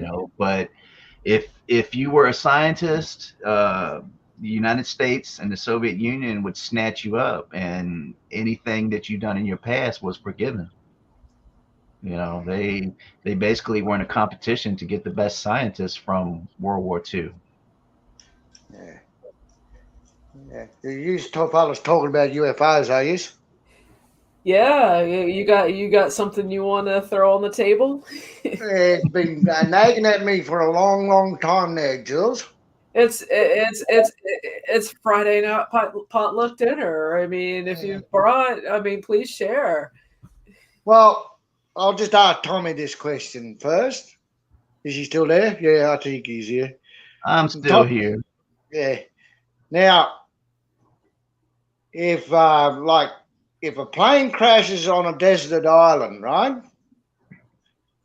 Uh, Now, say your government had to go, would they mount a rescue mission to that island to go see if there's survivors and collect what's left of the plane? Would they? It all depends on if it's anything worthwhile saving. If it's just the people, more than likely they probably wouldn't. If it's some But you information would or say there was technology, something that was secret on that plane, or it was oh, a top yeah, secret. They'll come and exactly, collect it. That's right. exactly. If it was some secret information or technology or something that could fall in the hands of spies, yeah, Yes. they Yeah, would they would definitely. have mounted a rescue mission. Exactly. Now, let's go to 1947, Roswell, when that so-called alien spacecraft crash landed, right? Wouldn't you think the aliens would have mounted a rescue mission? Yes. Yeah, You I would would think too. so. Like, You would think so. They wouldn't want that technology falling in the enemy's hands, so to speak. yes, that's right. Like into human hands. Like they'd be like giving a rifle to a caveman, wouldn't it? Yeah, basically a nuclear bomb to a baby. Yeah, yeah, that's right. Yeah. How come they never did? Like, to my assumption, I've watched this all about the Roswell incident over the years. I listened to and read books about it. It's That been was, it's been spun out there, thrown here, tossed there, yeah, boiled, fried, sun yeah. sun dried, reconstituted, rehydrated, hashed out again, put on a Mm. plate. We don't. I Well, don't know. I don't know the truth, the hardcore, solid truth. yeah. Well, to What? my assumption that, like, I might be stabbing in the dark about this one, but you look at that. That was a setup. That UFO was designed to crash with them aliens in it, because that was to give us that technology that they had, so to bring us up to a certain degree. Like, we've been manipulated over the centuries. It's just unbelievable. But that one was a good setup. I could see it miles away. It was a setup. Well, they They always probably even shot their own mob. Probably even shot that UFO down so that it could crash and the humans to collect it. it's always Yeah, been said that humanity was guided along the way, so that makes perfect sense. And a lot of the technology that was gleaned from Roswell, if you're familiar with Philip J. Corso, he was a military man, and he was supposedly responsible for taking the technology and giving it out to American companies to reverse engineer. yes, And he claims in his book that the technology we got from that, we got the fiber optic cable, which, now FiOS and internet, that was mm, derived from Roswell. Night vision technology was also reverse engineered from Roswell. And the transistor itself was technology that was reverse engineered from Roswell. And yeah, the amount of time in our technological advancement is just astronomical within the past few decades since the Roswell crash. We've come so far, and it's just unexplainable how technology just came onto the scene like that, and we just had this rapid increase. yeah. From the 1950s to now, if you take the technology from today back to the 1950s, they would basically say it would be magic, wouldn't it? Yeah, Yeah, they would. I And mean, also, going further than that, alien technology from, 1,000, 2,000 years ago to the humans back then, it would have been magic. And that's why Yeah, the aliens were gods. yes, yeah. I mean, back as far as 1950, um, Disney was the one who was showcasing with 55 with when Disneyland opened. Disney was the place that had future innovation, future inventions, future innovations, the future world, and that yeah, after So later on smart. in years would inspire him to create his vision of Epcot, and that's a whole other like topic for another night. But yeah. getting back Jules, to you're Disney with totally channeling Walter Bosley right now. Like, can you guys feel Walter Bosley? I can totally feel it. you distracted me. What were we talking about before I jumped off to That's Disney? exactly it, though. That it ties perfectly into Roswell. Walt Disneyland does tie into Roswell, and it's Disney, through Future World, His NIMSA. Vision. Oh, guys, help me! I got derailed, and I was going somewhere with this. But you got it. You got it. You got it. Got Walt Disneyland. Okay. To Roswell. How does that tie to you to Roswell? And what happened in Roswell? Oh, I've derailed. Mm, come I on. don't know. You Chicka, had Werner chicka, von chicka, chicka, Braun chicka, doing the chicka, Disney chicka. Well, documentary. yeah. I mean, and then you have Werner von Braun, who. Oh, I know where I was going That's with my this. Okay, Tommy. okay, Yes. okay, okay, okay. Future World, Disney, and we were talking about inventions and how they are in modern times. So back in 1955 was like the whole new brand idea concept of a microwave, the whole new brand The idea concept telluric of current. plastic, the whole new brand idea concept of CRTV, cathode ray tube television. That's when programming began with the TV. And what was the most popular program in 1955? The Flintstones? Magical No, that's World of 80. Walt Disney. And then you for up until you then throughout the years you had the Wonderful World of Disney, and it continued. They did a revision of it in the 70s. It was still the Wonderful World of Disney up until like 2001. Yeah. Can anyone tell me what's the longitude and latitude of Roswell? 33 degrees. Hey? It's like 31.78 and 33.96 or something like that. Yeah. So Okay. It's before all we in get back 30s to Celestial Brothers, because that's where I was born. Pretty much. Well, Property had a good pretty question. close to That it. you said we look different than any other form of 111. Wait, form I'm on gonna look it up. form of life on the planet, but did God or gods create animals after the humans first? Let me read that again. I feel like I just butchered that. You said we look different than other life form on the planet, but didn't God or gods create the animals after the first humans? Nope. Animals come first. And the other beings, like the dog people, or we call them dingo men, they were all around, like we were around with them, but they were first. Because we And were crazy. how I concur with you, Luna. I'm thinking of the Dogons. The Dogons were the sea people who were the ancient mermaids who eventually evolved and walked on land, and those people now wear the mitre hat. They have the fish symbol on it, and you can find those people in the Vatican. Well, Don't Donnie, I thought I kind of pulled that latitude longitude out of my ass, but guess what? I got it right.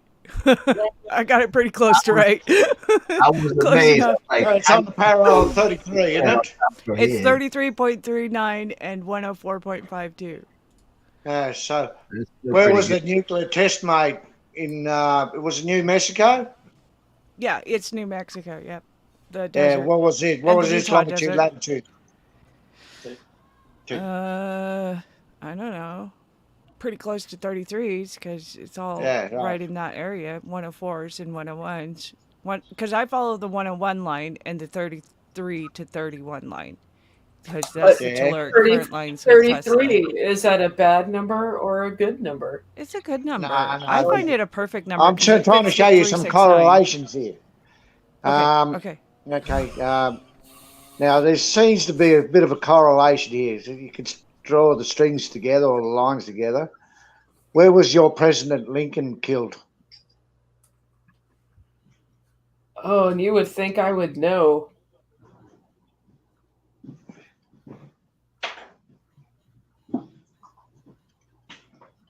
Can I phone a friend on this one?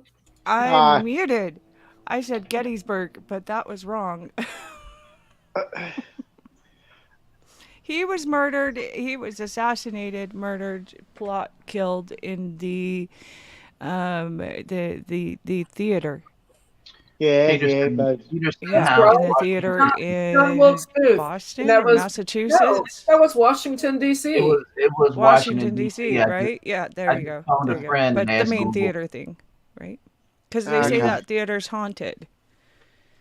He actually Yeah. died What across was? the street from the theater. He was still Yeah. alive. They took him across the street to That was the attend to his hospital. wounds. It was Mm, called Peterson House, Peterson right House. across There the you go, street. Tommy. Yeah. So, what was the longitude, latitude where he got assassinated? Oh, you're making Yeah, us we have work to on the look that up. computer, man. We have Sorry to look about it this. up. throwing Uh, numbers at us. I don't know. Okay, okay. I'll look it up, but you gotta give me a minute. What's the name of the place then that I'm looking for? The Ford Theater, Washington D.C. Fort? Like F O R Ford, T? Ford, I Ford? got Oh, the I Ford got it. Theater. You got That's like right. that? like found on Road Dead. Ford. Fixed or repaired daily. I've got the latitude, longitude, guys. You ready? Yeah. It was 38.8968 north, 77.0263 degrees west. 877. Ah, Notice something about the numbers 3, 6, 9. 377. yeah, 369. that's right. Oh, You know, Luna, I wonder in Luna, Oh, the numerology actually, if they universe break is in down to a number. 369. Luna, the Yeah. thing with 369 goes to Tesla. He said that the key to the universe were the numbers 369. Yes, they are too. They Yes, are. that's right. Yeah. It's like here in Australia, right? Uh, where the Gosford glyphs were found is on one of the parallels of 33 degrees, right? Where the Atlantis rings were found is on that parallel of 33 degrees. Where Maralinga is on that 33 degrees. What was the another one there was two? I can't remember it. What's the Oh, Maralingo? Can I ask that? What's the Maralingo? Maralinga is where they let off a nuclear test in Australia. Oh, okay. Okay. Yes. Which is, if you really want to push down the point to, them old fellows knew what was going to happen to that place because they call it the land of the big thunder. Yes. See, there is a correlation of that 33, or 3, as you want to put it, or 369. Well, see, wasn't Crowley working with that stuff too and putting certain spiritualist magic things into the current lines? Yeah. Yeah, but you got to Yeah. remember it's your intention. So this is available to everybody, but not everybody's intentions are all the same. Yeah, So that's right. Yeah. Yeah. he was using them, but we know his intention wasn't the best. Yeah. Difference. That's the battle. Well, the people who blew up stuff with nuclear energy, that's where I'm trying to put the links together, because we know Tesla was working with certain peoples that got hidden, and then we know Harry Houdini was working with those peoples, possibly providing some type of information. But I think Houdini was on the good side because he was fighting the spiritualists. He was trying to expose them in what they were doing. Yeah. And then they like all link together, the train tycoons, the banking tycoons, the US government, the founding of the FBI. All of this is revolving around 1950s Walt Disneyland. Walt Disneyland, because Walt Disney was in on it, and the telluric current lines and moving spirit. And I'm pretty sure, because Walter Bosley's got a great case on this about time travel, and they were working time travel into the railroad lines and Yeah. the current lines. Yeah. Connect it all together so we can travel time. Yeah. I'm putting down that, Maralinga was talking about. There was something out there. They didn't want anyone to know about it, so they destroyed it. And make sure that no one knew about it. They forgot to tell the local indigenous people there that they were going to let one off. Literally, till I got to tell them. Jules, you're our Disney expert. I'm sorry, I'm back. I had to step away and use the princess's room. I was saying you're the Disney give expert us here. our Disney junk for the day, Jules. You've Okay. got it. Here to does. I share know the she's like information the with treasure everyone trove of it. about Club 33 at Walt Disneyland. The secret club is called Club 33. Latitude 33. Club 33 did exist. Yeah. And today it still exists. And the waiting to get on the list, there's a 5-year waiting period to get on the list. I don't know like the history of it off the top of my head. I know bits and pieces, but yeah, I mean, and getting back to what I started with, the whole 919 reference. Over the course with 919, and I'm derailing myself.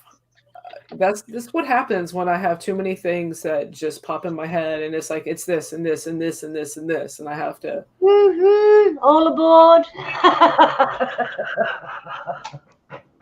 It's like, all right, who keeps shaking on the bell? Chugga. It's We were, coming.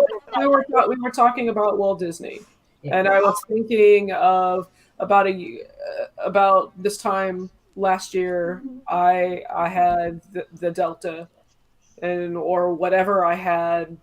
It nearly wiped me out, and how I saw the shadow death dude, and how I made the decision a couple of months ago that Talk Like a Pirate Day. That's around the time when I finally got my life back.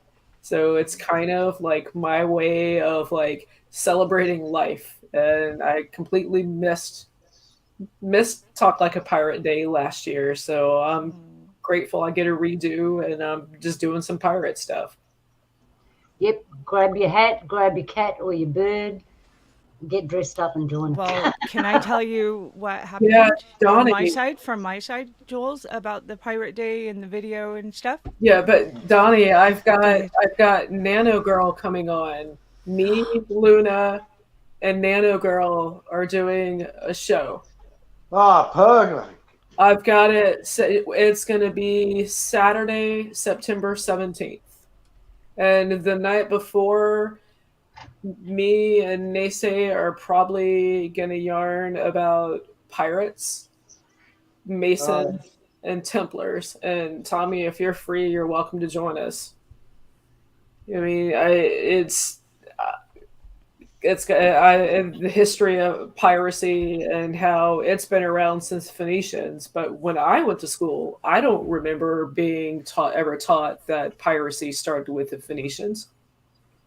And when I was at school, I didn't know that the Queen actually funded the pirates until she didn't want them anymore. Or he, who king, whoever it was. The Queen, yeah. Australia. Well, the Queen started a lot of funding of the pirates, the Spain pirates that came over to the Caribbean. No, and the some of the Jacobites actually did go to the Caribbean, and those are the ones that were in favor of the Stuarts being the real monarchy. I thought the sea people were the first pirates back in when the The Celtic, the Egyptian time. No, the Celtic, Norwegian, the Norway people, the Vikings essentially were the first pirates that we know of. Maybe Australia came thought they- before that, but I don't know. Probably. I don't know. The Vikings made it all the way to North America long Yeah, they before did. Columbus. There's still a statue of a Viking coming in long before Columbus in Yucatan. And that's Sisal. That's the cove of the pirates where they land in this side on the west side. Disney symbol has a firmament symbol over it, and Warner von Braun's grave had Psalms 9:1 on it. One firmament, and now the quote is being changed. Up the central coast. I saw Disney. The first thing that came to my mind was the image. If you had a mirror over Disney and looked at it mirror image, it says "Wicked" in that font that they the Disney font that they use. So Knights Templars. Okay, so I got home from Scotland on the 23rd of August. On the 21st of August, it was a Sunday. I went to the last tour group. They lead 3 tour groups through Roslyn a week or a day, right? So I went to the last one before they close on Saturday, which was like almost the last day that I was there. And tons of stuff happened inside the chapel. Like, I had so many visions come through and past lives and walking through inside. Oh my goodness, Jules, like that is something we have to do together. Like all of us go to Scotland and go stand inside of Roslyn because it's phenomenal. There's nothing else like it. Definitely ancestral ground for me. And so there's St. Clair, right? So there's St. Clair going there. There's Merlin there.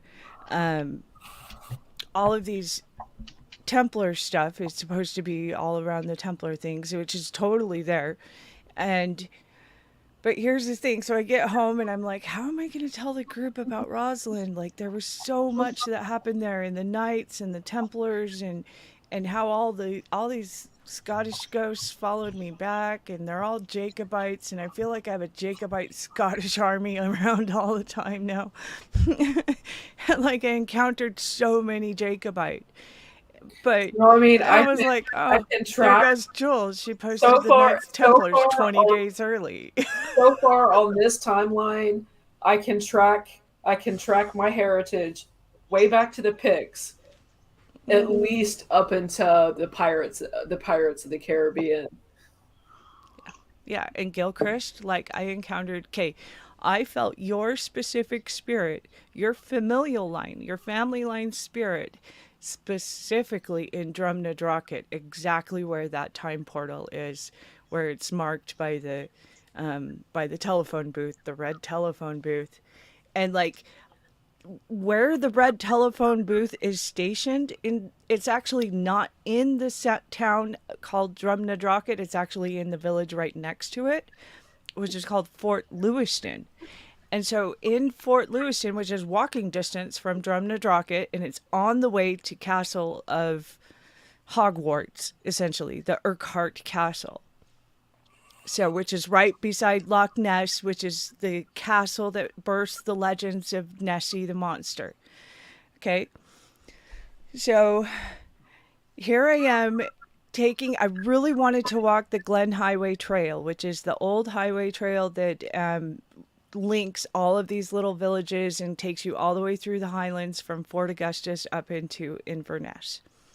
So I wanted to find pieces, if there was any pieces really left, of like the old trail. And so there is this piece of the old Glen Highway Trail that goes from Drumnadrocket around the little village and stuff and then into the bridge. And as soon as that trail hits the street into Lewiston is where this telephone booth is.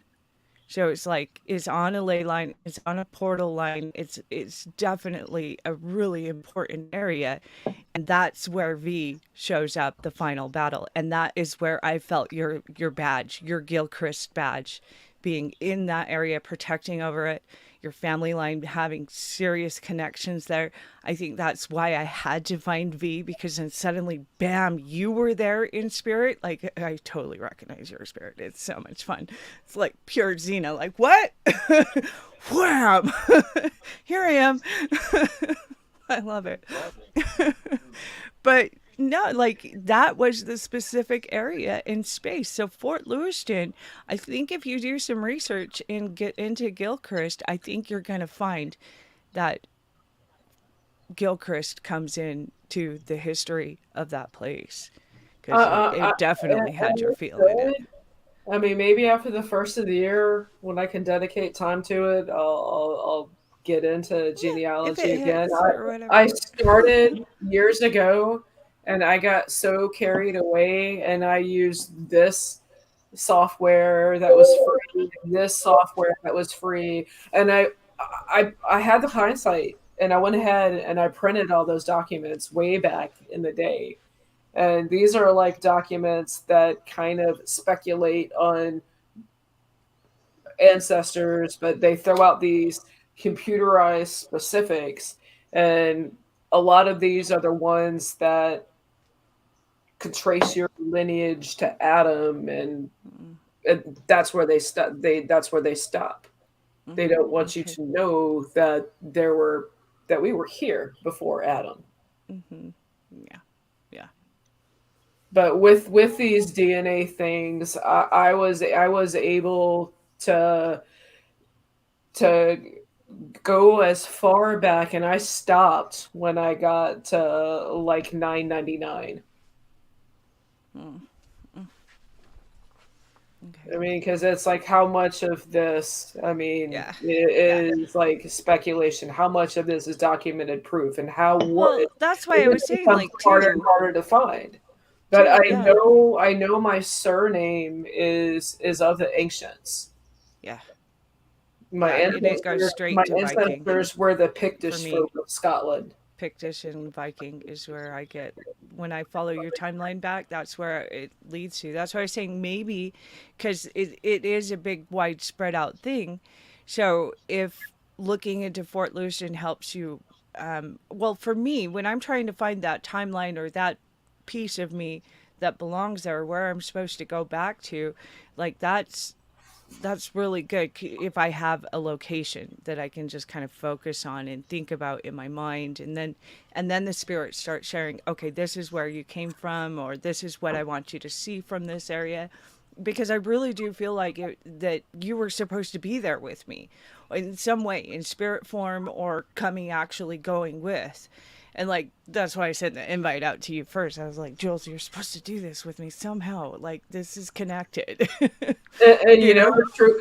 When you a couple of months ago when you proposed a trip to Scotland, I really wanted to, and I was gonna do it, and then Yeah. the Yeah, one stuff thing happened. The the world one happens, thing right? that happened, the AC went out, and then it would have been nearly impossible because we were short staffed at work. No. No, it's okay. It's okay. Like it's meant to be how it But happened, you know? ironically, what's the date that you came back? The 22nd, which was also the 23rd, because over here it was the 23rd when I started my trip. And, or no, over there it was the 23rd, and over here it was still the 22nd. That's what I mean to say. So it was total time travel. Like that was another thing I was investigating was is flight paths specifically set to time travel and to work with the sun because we're moving through in a sense of way faster than what's normal. Like what's normal is a 6-day trip by boat. That would be like the fastest technically by land or sea that you could get over to that side. We're doing it in 14 hours. So the body has to make up for that, right? Like I think that's why jet lag for 3 days goes on because your spirit and body's catching back up to you.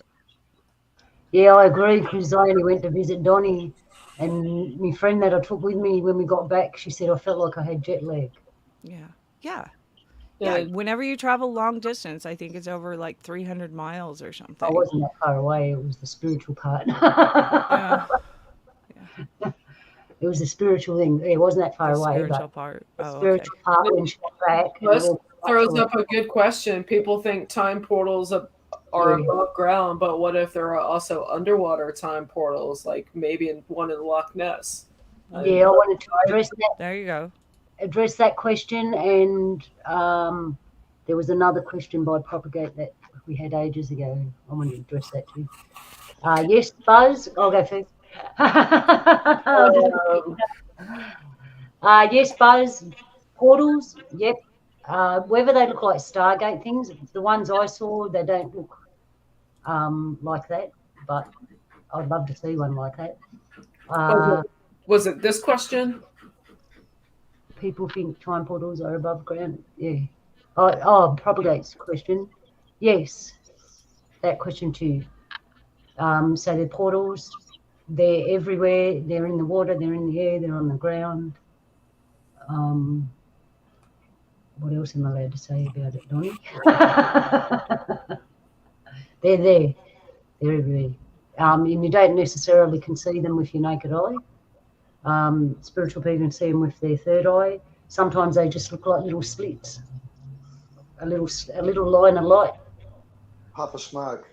a puff of smoke. They look different, like the way they actually look to us and what they are two different things. Depends where they are. If they're in nature, they look different to the ones in the city. The ones in the city, they're like little slits. The ones in nature, they're different. They can be on rocks. They can be anywhere. Propagates. Oh, the technology propagate. Well, I reckon this is what I reckon's going on. They made a deal with the wrong visitors and got inferior technology because back in the old time, I called it nature-friendly technology. There were two types of technology, nature-friendly, and then they used that to control us again, like they are now. But the one that we have now is very intrusive. And the way I can explain it is nature-friendly technology, the energy is nice and smooth and it moves on a smooth line. The unfriendly one is jagged, like spikes. And when it comes near our energy, that's smooth, or should be smooth. That's how it interferes with our body because it spikes into our energy. I've had visions or memories, whichever way you want to call them, of technology way better than what we have now. And I'll tell you one. One's a cold box and it's made of 3 different metals. And whatever's in the middle, the metals react and it stays cold and you just pick it up and carry it anywhere and it can come in any size you want. That kind of technology they're not letting us have because it's free technology. Another one is we've got solar panels, but the one that I saw is way better. It actually takes the light and forces it through the fibre optic tubes, and it comes out in a little circle, like, you know, where your plugs are in the wall. It's like that, but it's actually got a flap, and when you lift the flap up, the light just comes through, and you put your hand there, and it doesn't hurt anything. And in your appliances is a converter, and when you plug that into the light thing that comes out of the wall, the converter in the machine you're using converts that into energy, and then you can have a kettle, have a cooker, whatever the machine is designed to do. That kind of technology, where is it? It exists, but they won't let us have it. Why? Because of the ching, ching, ching. Because I'm telling you, in other places, and the hairy men don't live like us. They live free, and they always have. And there are just as many of them as there is of us, almost. And well, there used to be even more. They live for free in nature, like Crowd intended us all to, and we don't. And they don't want us to be in contact with any species that lives in harmony or free, because that's not their agenda. And we know in our spirits and hearts there was a time where it was like that, because we know it exists, and that's what we want. So if it never happened before in this world, why do we know in our hearts and spirits that this alternative technology and this better way of living exists? So I'm going to sharpen it.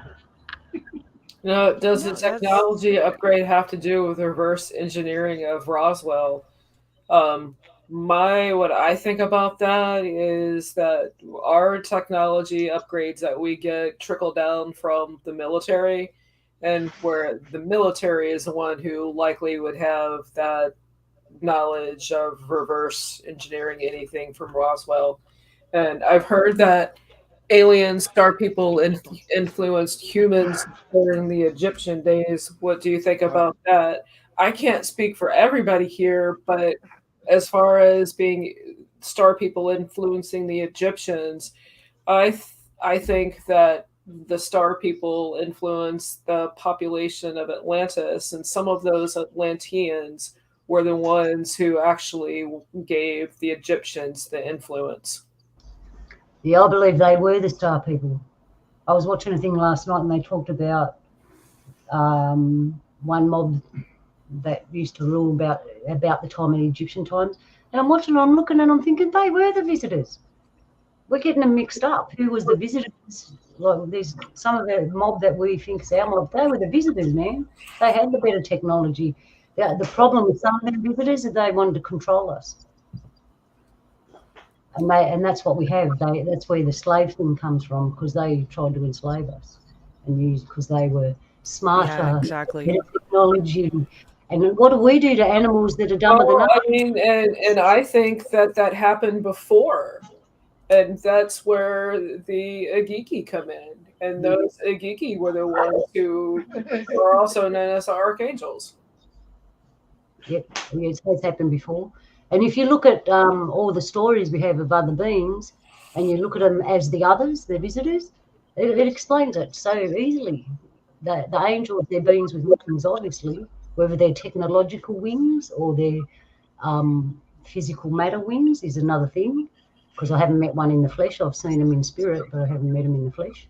Well, I've always thought, or I've been led to believe that angels never really had wings.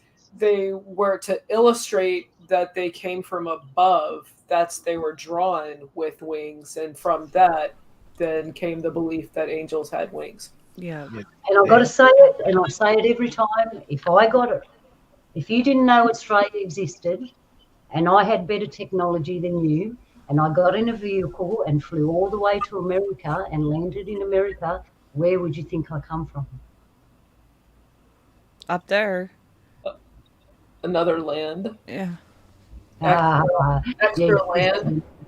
But you think I come from the sky, from the stars? From the sky up there, yeah. But did I? I just come from a place you didn't know about. Mm-hmm. So the technology, and I believe the Egyptian technology, because the Egyptians that we know today aren't the actual real Egyptians. Because if you have a look at the real Egyptians, they got really, really tight curly hair, and there's only one mob I know in this world that has tight curly hair like that, propagate.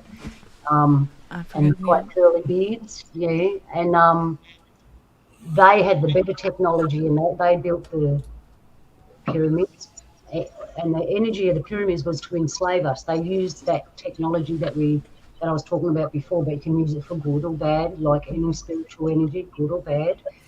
Obviously, we are smarter than you, so we're going to use you as slaves, like we do horses and stuff like that. We use them for our benefit, which is not right, by the way, because they're just as intelligent as us. They just haven't got the same language. And a bird can speak our language, but we can't speak them, so he's the smart one.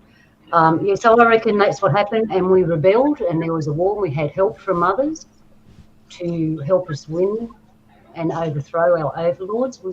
And the overlords are back. History repeats itself, and here we are again.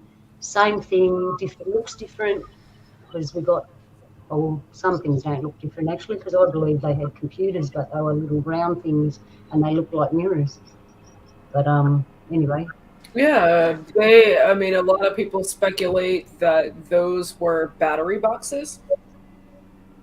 Yeah, But I actually think they were a portable handheld computer. Yeah, so do I. You see them with the little bag and the little thing, which I think that was the thing, and the bag was the little computer thing, and they'd use it to. And we tried to copy them, and the closest thing we came to was the bag phone from the 80s. X-Files told us that. Oh my gosh. Yeah, they tell you. If you look, you know how you go and watch old movies and stuff, or old documentaries, and you watch it, it's like they told us back then, and you just didn't know. I was watching something the other day, and we keep looping back to this programming and TVs and science fiction, and of course, I mean, it's always been there.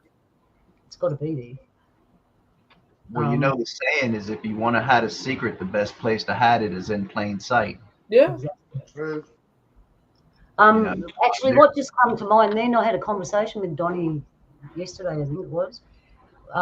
What's them fellas I was talking about where no one's allowed to paint them? I always forget their name. Wandjina. All right. So we got a place here. There's big rocks and there's these paintings of visitors, and they're called Wandjina. Now, what makes it so important is that no one's allowed to. We're not allowed to copy them in any way. We're not allowed to paint them. So if me or Donnie or any of our mob replicate these Wandjinas, we get in really big shit physically and spiritually. When they painted these Wandjina paintings, the visitors that painted them, they painted them themselves. We weren't allowed to paint them, and we still aren't. They did their own painting of themselves. And when I was looking at them, I said to Donnie, they didn't paint themselves the way they really look. That's why I think we're not allowed to paint them, and that's why the mob that were around when they came weren't allowed to paint them, so they can't paint from their memory what they really look like. So they painted themselves to look different, but the suits that they wear, I should get a picture up. Even putting the pictures up, we're not allowed to, like, we get in trouble for that. You've got to be very careful.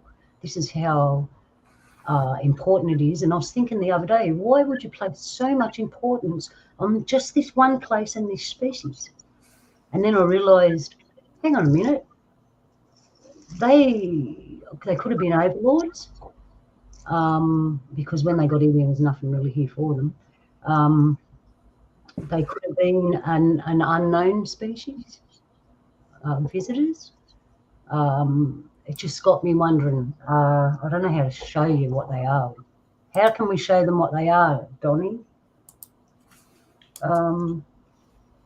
Put a bloke with a space helmet up. Yeah, when you see them, you're going to spin out. And it's just the law around them. And all around the world, I haven't seen anything with this kind of law, where you're not allowed to replicate it, talk about it, show it, or anything like this. And just what I realised in talking about all this stuff today is there's something real important there, and I'm going to try and find it, and I hope I don't get into trouble. But it's got to do with the others, and it's hidden really bad. So, it's just got my little things up, and I'm going to investigate it, because it's got something to do with everything we're talking about now. Yeah. Before we get way off topic, we were talking about battery bags and teens and technology. And Buzz is like, maybe they were like Spock's scientific scanner, looked like a bag when closed and had a leather shoulder strap.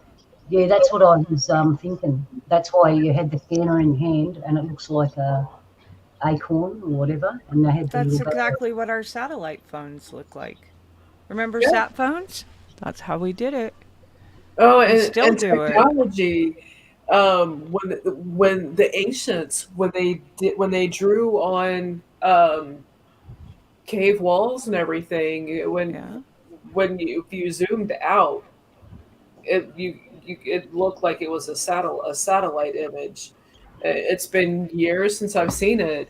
I've seen It that. that's the secret of the forbidden knowledge, or I can't remember the exact title of it, but Urantia book, where Uluru and all of that comes in too. You know Yeah, what I thought I'm hearing Urantia. when I saw the satellite picture, Jules? I saw it years ago too. Straight away, I thought something happened. All their technology got destroyed. Either war or cataclysm, and they all rushed to safety.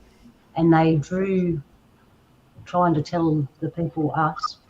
And when they drew the satellite pictures, they were telling us we did have this level of technology and we fell. Um, yeah, I mean, and history doesn't modern history doesn't talk about things like that. The ancient people were smart. They had technology. They knew it was coming, and they wrote those writings on the wall because oh, history is a cycle that repeats itself. technology. That's what the other thing I thought. See, in our people, and Donnie can jump in on this. We've got certain stones, because certain stones, as we know, like crystals and that, conduct energy, gold, everything. And you know, our mob, they reckon we're pretty primitive, but we weren't, because we had stones of technology where energy would travel through them. Hey, my brother, I'll leave that one with you. Yes. There's See, the other one. what I've been told is that we had as she's called these days, civilization back then, but we threw it away because we found out it was shit. And what is it?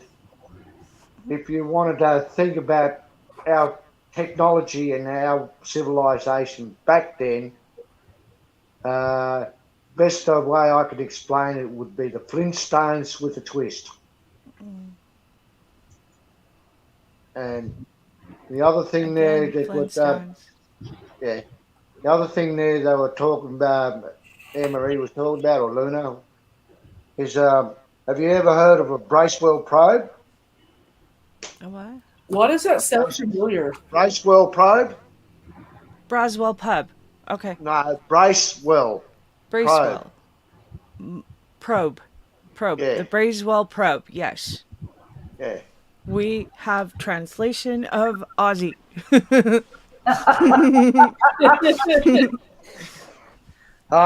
Use Americans don't understand English, that's all. Yeah. I thought I spoke Scottish until I landed there. I don't, yeah, Yeah, right. Kev yeah. was more American than I realized. He had that American accent down. He was like, I'm going to be able to talk to you guys. Because otherwise, oh my goodness, the thick Scottish accents, I couldn't understand even a few words here and there. It was bad. Kind of like my Yeah. thick Southern accent. Well, Hey, they like our accent, though. They like American accents. It's fun. Yeah, he's got a variety of it. I noticed that. Yeah, I like the Aussie accent, though. Anyways, Yeah. we got totally segued onto accents. Sorry. Yeah, Me again derailing. Back on top. yeah. Now we'll go back to what we were talking about, the Bracewell probe. Okay, yeah. It was actually theorized by a bloke over in America back in the 60s, where they sent an artificial intelligence to another planet, for wanting a better word, to spy on the people who was living there. Now, we believe that some of our stones actually are Bracewell probes. The one I really do mention is the one called the Shiringa stone. It's got the essence of our of a Dreamtime spirit, way before the Dreamtime began again in it, and it talks to you through your mind. Yeah. Now, if you put that in context of today, that's very similar to what a Bracewell probe is. Yeah. Does it have a shape? Can you wait? Let me see if I can look up a picture or something, so I can at least picture it in my mind. Um, B-R-A. I'm sure I can kind of get close to spelling it right, but what kind of shape would you describe it to be? Size, dimensions. Well, Okay, if your you're talking about the technology, disc UFOs. Okay, sorry. Go ahead. yeah, no, you're talking about a civilization, their technologies that say 5 TI. Mm-hmm. Now, Okay, I see. um, to hide a something like that, I would shape it into a rock, wouldn't you? And put it amongst the people down there because they think it's, magic, Mm-hmm. Mm-hmm. right? Well, here's the interesting part. So I typed it into search, Google searched it. It actually comes up the Unseen Podcast episode 44, Contact with ET Civilization. It has the picture of Contact, Jodie Foster, being involved with that. So to me, that links the movies because Contact revealed a ton about Yeah, yeah. this stuff going on. So yeah, that's a rabbit hole. I definitely think I might jump Yeah, down that well, line. if I was one of them high tech societies, I would make it look like a stone and send it to Earth to the primitive, so-called primitive people here, and they believe that that's magic. When it starts talking to them, so that's the same with the Syringa stone. Syringa stone has the essence of what do they call it, creature from beyond the dreaming, and it comes Right. here to teach us things and teach us knowledge. And it's held in high respect to the elders. The only elders are allowed to use it. Certain elders, right? And that would be the best Bracewell probe you would get. You know what I mean? Okay. Okay. Yeah. Yeah. Instead of Interesting. settling down a big bloody gooby bloody computer, lands on the Earth, Ooh. and, artificial intelligence lands on the Earth. I mean, it's made of metal and wires and diodes. It's going to eventually fall apart, wouldn't it? Right. Right. Yeah. Yeah. You got something in it like a stone. Yeah, It'll that's like last if I me. see a spaceship video with rivets in it and they pieced it together, I know it's not real because that thing's gonna fall apart if you Yeah, yeah, super high that's right. speed it.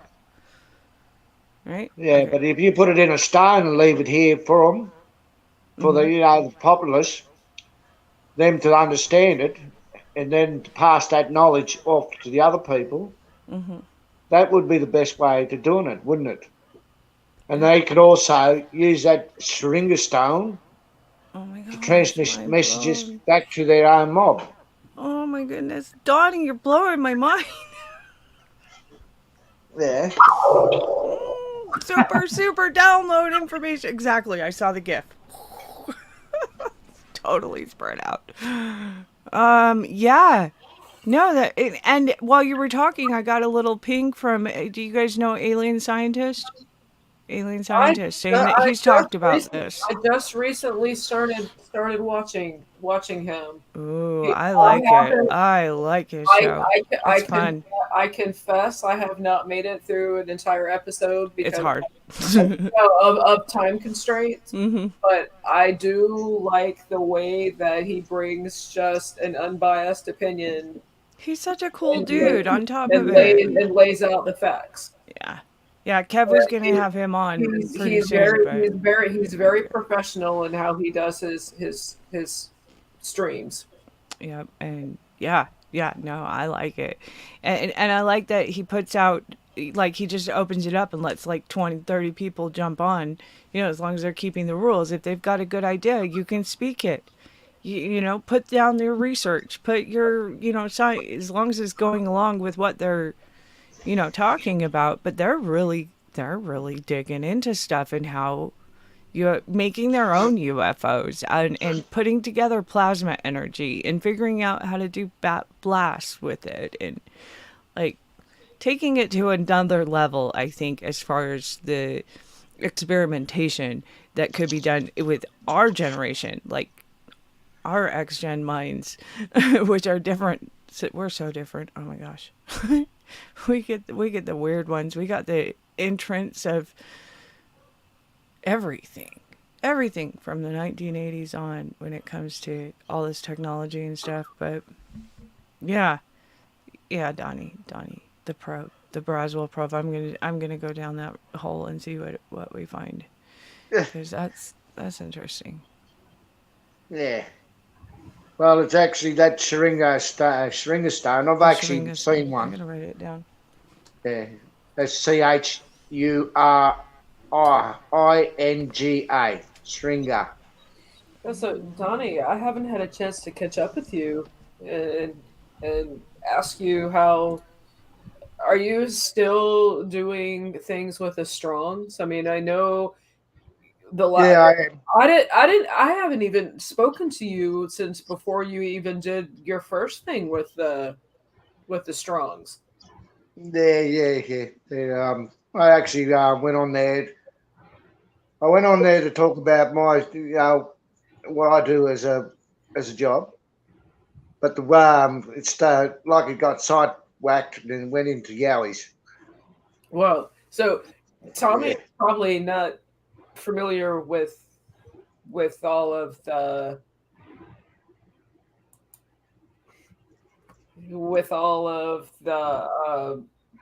Strongs. Um, it's hard for me to like go back so far, but how did everybody or now why should everybody go and listen to the Strongs? They're in whatever's happening. I can't help it since they're playing an important part in getting our origin story. Yeah. Well, I'll put it this way. I don't mind the Strongs. I'm still trying to figure them out, but far as I know, that Stephen Strong is actually the custodians of them. What they call the Star Rocks, the Star Stones. Oh, yeah, Uh, okay. I mean, it's Tommy. The Strongs are they father and son? yeah, their father and son. Father and son, uh, and I can't. I think are they natives or Yeah, they got Aboriginal in it. okay, Yes, so yes. that's it. That's right. I don't follow them exclusively. I mean, and I do. I am appreciative that Captain kind of introduced them to everybody.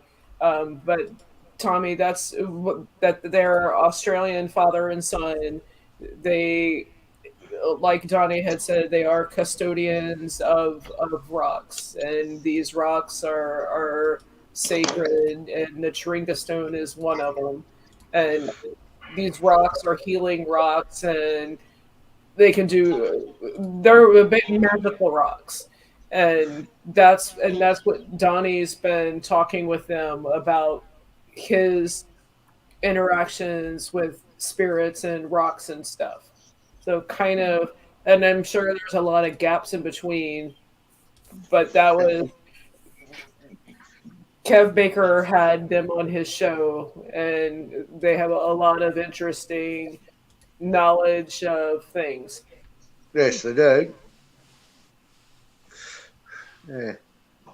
Uh, Um, they came on and through I think it was Luna and Donnie that suggested it, and then Kevin started watching and liked him, and he was just the type of guy that had this knack for knowing the right people. And ever since Luna and Donnie have gotten together and the Strongs, there's been this symbiotic relationship between all five of them, Luna and Donnie in Australia, connecting with yeah. somebody in Scotland who's just got a knack for knowing the right people and to just put it all together, and answers to questions just unfolded for so many people when those shows when Kev captain when he did his shows. Okay, this picture up here. Who put this picture up? Jules? Luna too did that. But yeah, Buzz sent it to me, so I thought I'd chuck it up there. Okay, you know, this was always kind of explained like Jesus and God, and they're basically in the heavens. You've got the dove above the earth there, supposedly. Kind of like the ancient astronaut twist on this picture is that they're both holding on to a satellite because that Earth closely resembles what Sputnik looked like. Yeah. You got the two antennas coming off of it. The bird above would signify flight, that it had the power of flight. And tying all this together here, you've got Jesus, you've got God, you've got a satellite. And I see a Tesla tower in the center of it. Are you talking about below with the kind of golden halo around it? Yeah. Yeah, the kind of like the Tesla tower, the Warden Cliff Tower that Tesla had created in New York. Yep. Could be. Closely resembles that. But that's what I see. Yeah, you going into the satellite, that could tie into the Black Knight satellite, if anyone's familiar with that. Yeah. I never thought about that. That's supposedly a satellite that has been orbiting Earth for about 13,000 years. And in 1954, the New York Times actually put in their paper that there were two satellites orbiting the Earth, and this was well before Sputnik went into orbit. So where did these two satellites come from? It was well known before we had the capability to launch a satellite. Not only that, but the Black Knight satellite is in a polar orbit, which we didn't even have the technology to do that kind of orbit when we first started launching satellites. And that ties into Tesla as well, because he claims that he was receiving these transmissions from the satellite. Yeah, it's 13,000 years ago there, Tommy. How many? Isn't that when Zeus played fullback for the Atlantis? It goes back, they say, at least 13,000 years. I thought so, yeah. That's a long time. That's a very long time. They've got pictures of the satellite. You would figure by now that we would have the capability to capture it, but if they did, the closest one who came to it or who came about it would be Duncan Lunan. Yeah. But the satellite supposedly monitoring Earth and our civilization. One of the messages that was supposedly deciphered from the satellite said it was ongoing observation of humans. I was just feeling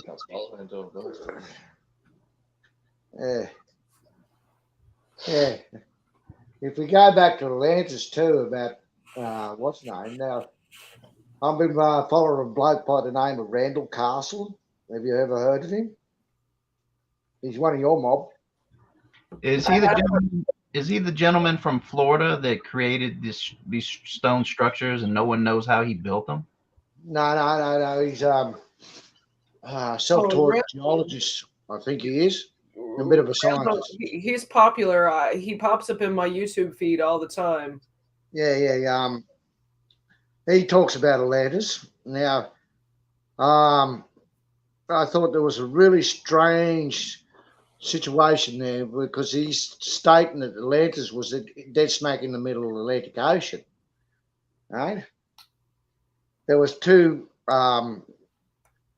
expeditions out there. One was in 1936 and one was in 1947. One was a joint venture with the Nazis and Americans, and the other one was just American one. Yeah, interesting you should throw 1947 in there because 1947 was the year of the Roswell crash. Yes, that's right. I think it was 1947. Now the ship, one ship was called the Meteor, the other ship was called the Atlantis. Yeah, and then we have the Baltic Sea anomaly that I found out their ships are called the Glacius, which was known as the transporter ship, and the ships that came out of the Glacius were called Falcon. Yeah. Coincidentally, that one that's in the Baltic Sea, that anomaly looks like the Millennium Falcon. Right? It That's what does. that's they totally dropped the bomb on it. And then I caught the clip, right? I went and recorded the clip and they deleted it right after I recorded and clipped it. They deleted that they called it the Glacius on History Channel They don't. and the Falcon, the Millennial Falcon. It Yeah. was like, what the crap? Where did that go? And I lost my clip. The clip was just gone. I couldn't get it. Crazy stuff. So that was like, okay, that's marked. Remember Glacius. That's the name of my ship now. I get Glacius. Uh, So Transports the Millennial Falcon. I'll take that.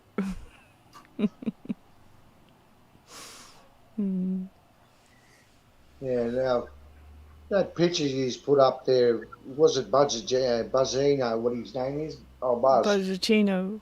Yeah, Buzzacino. He put it up, didn't he? I think I yeah, don't know. and Luna put it up, but Buzz shared it with her. Yeah. Now that's guy. What he's used, white fellow God and Jesus, wasn't it? That's it. Well, it's religious art. It looked like Yeah. Vinci. Yeah. Well, in our terms, that would be Biami and nameless one. I can't say his name because Da there's Vinci, different. that's Da Vinci was an interesting character in history, and for me, it's like looking back on the popular. I'll call it the popular for because that's what it's popular with most people. The popular historical timeline. It seems like every like 500 years or so, there's this genius. Like Tesla was a genius, and then prior to him would have been Da Vinci. Is he the one who painted that UFO?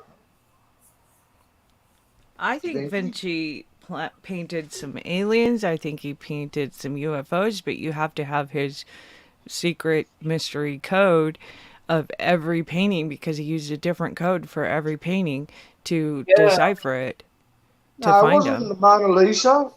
Yeah, yeah. he And in did the the Mona Da Lisa. Vinci did Yeah, the Mona Lisa. yeah. and in the The background, Last there's a Supper. bloke standing there with a dog, and he's looking up. It Mhm. looked like to be a Mhm. UFO. Yep. Maybe. I Yeah, mean, he did that. I mean, he gave a lot of contributions to science too, and yeah, and technology. He was the first concept for the diving helmet, which would later become scuba gear, underwater exploration. yeah. And which is the same thing we use for space gear. The helicopter was today's modern helicopter was based off a concept from Da Vinci. Ah, And the anatomy that I mean the Petruvian man. I mean he gave I think The Petruvian. I don't remember his contributions to science, but he Mhm. did. He was. That's why I consider him one of the geniuses of that era. And then like 500 years later, Tesla is like the genius. I mean, I'm sure there were others in between, but the true brilliance history would have you focus on conflict rather than the good. And the more I get older, and the more I yarn, and the more I discover things, and I realize that my opinions are very similar to a lot of you. Just sometimes it's empirical, and sometimes it ends up being coincidental. But it just seems like I'm sure there are spiritual, loving, caring, kind beings in between. But I'm realizing that history has always focused mostly on the conflict, the bad, the turmoil. They don't ever give enough credit to the good that goes on in the world. Yeah. Yeah, we get little blips of history here and there of the good stuff that happened, but the major records of history are big wars, really bloody things, traumatic stuff happening. Yeah. It's designed that way to keep us in trauma. And So we trauma don't and start. oppression and control, yeah. Well, So that's we the can, And Da Vinci mode of the British, did also give us the parachute. English and things. hey, Mm, I had a question about the blacklight satellite. When I first yeah. found out about it, my first, I don't know if this is true or not, but my first instinct, you know how we always say the remnants of the world are look like they've been blown up or melted? I Mm. thought someone put it there so when we reach a certain level of technology, the Black Knight satellite comes alive and shoots down a beam and destroys all the technology. It was just something Yeah. that come up. To me, I think if you want to put it down this way, I reckon it's another Bracewell probe. Mm. Yeah. Yeah. And does it stay where it is or does it move?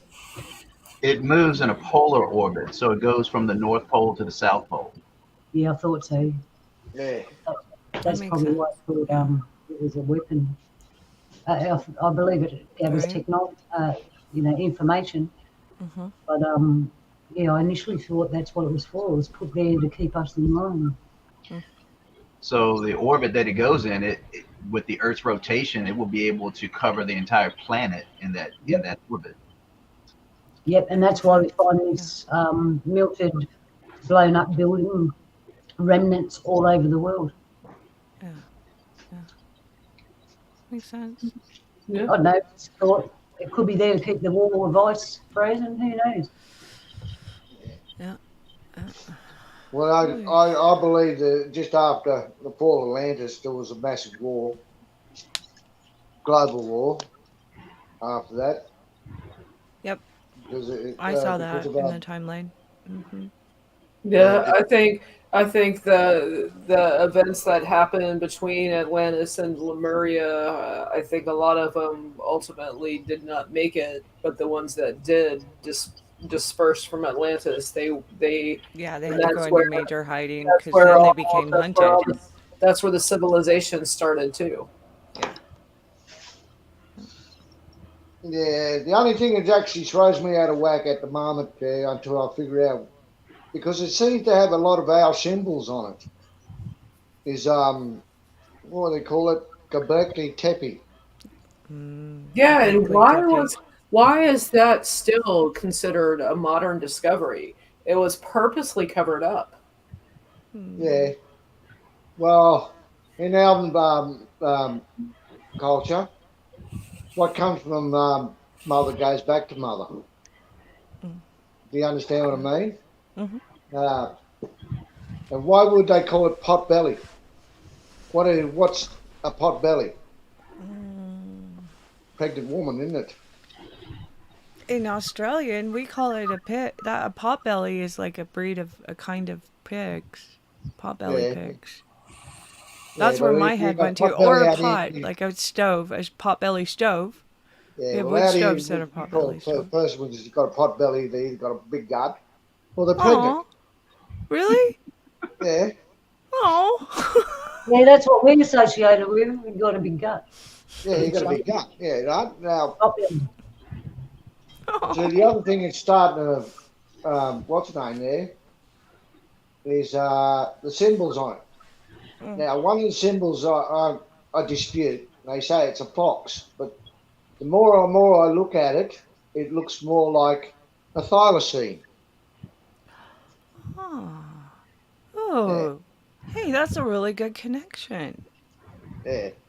because you have a look at it. I never Well, seen for a those who fox. don't know, a thylacine, let's talk about what a thylacine is really quick, Johnny. What's a thylacine? Thylacine is what they call the Tasmanian wolf. They're supposed to be extinct, but there's been sightings on the mainland.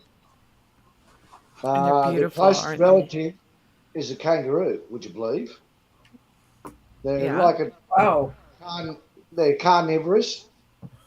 Huh. They look more like a dog, but they're not a dog. They're not. They've got that striped back side. Yeah, yeah. That's like a kangaroo. That's why it Yeah, makes sense that their closest is because I bet they jump.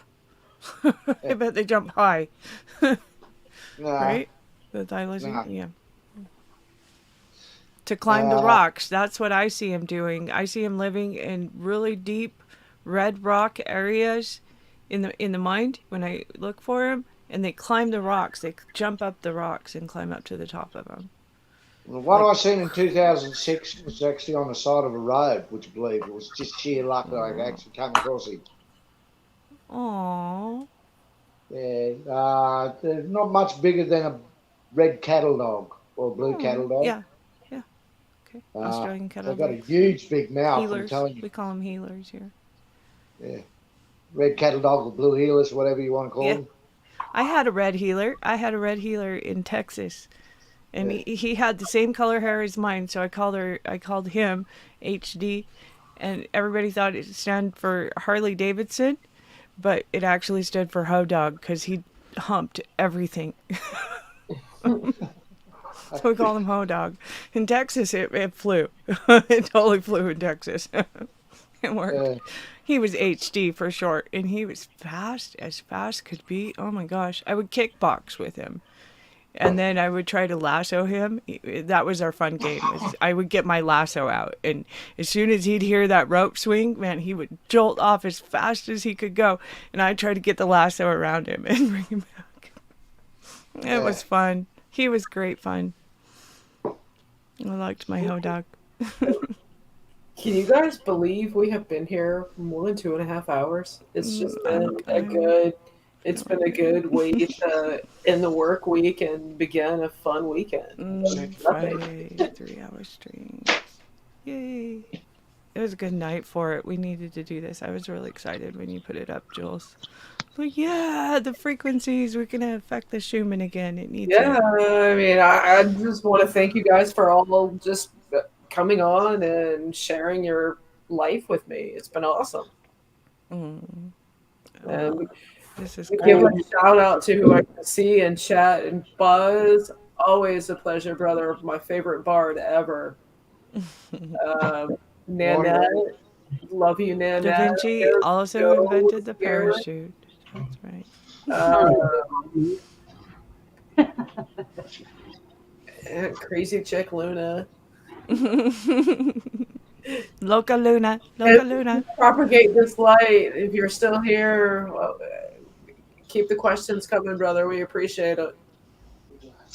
And I say we because it's on my channel, but collectively I function better when I'm with people. Mm. Yeah.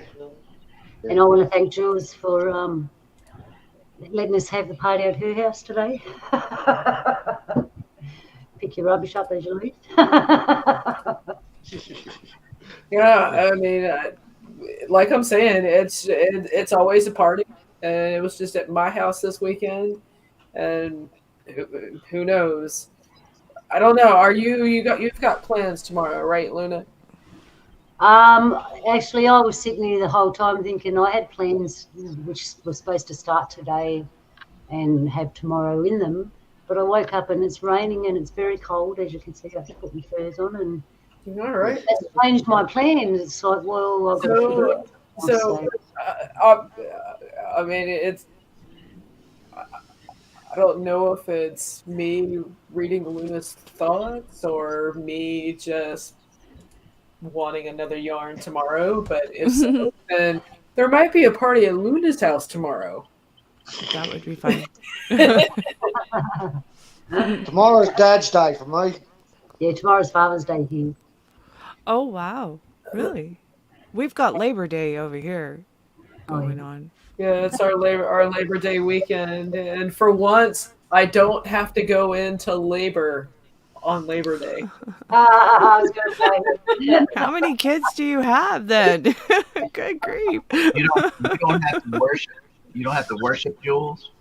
No, I don't have to worship, and that's like an inside joke that me and Tommy have because a lot of people don't realize the whole worship actually does not mean to like worship someone. It meant to work for.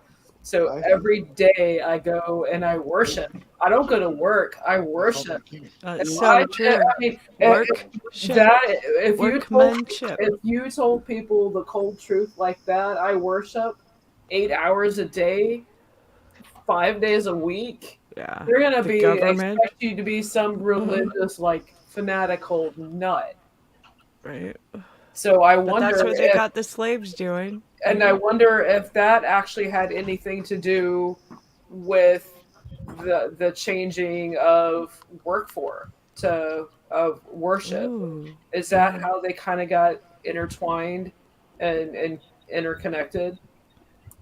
Well, I didn't know that, Joel, but that's interesting because it says, if I'm No, not. I mean Tommy. It's an inside joke between me and Tommy, but that's the truth behind it. It's like I mean, sometimes it's hard for me because I constantly switch gears when I think. I think two things at once, and then I often distract myself. So I I mean, know. it's questions I have like that I know it's so cute. I'm just watching it. when I'm around you guys, that's when I learn. That's when I keep growing. You Yeah, I need have to this. This is gonna be He's like her mink furs, you know, just like hanging out back there. Like, totally She see is it. I gonna be fucking love like it.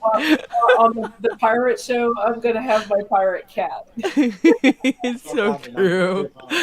Son of the parrot. She's got the cat on the shoulder. That's funny. Oh, he's so Just cute. chilling. Oh my god, he's cute. Why? Because you got no job. Well, that'll make a good logo, Jules. You sit in the chair with the colours like, that "What?" you have on and the cat Wish me behind. happy Father's Day then. Come on, you know. Oh, I can't wait for Halloween. Who's excited about Halloween? Yeah. So Donnie, were Oh my you here goodness. when No. I told I when am I this year. mentioned that Sharon's coming on? Yeah, I did hear. Okay, it's an old age blip.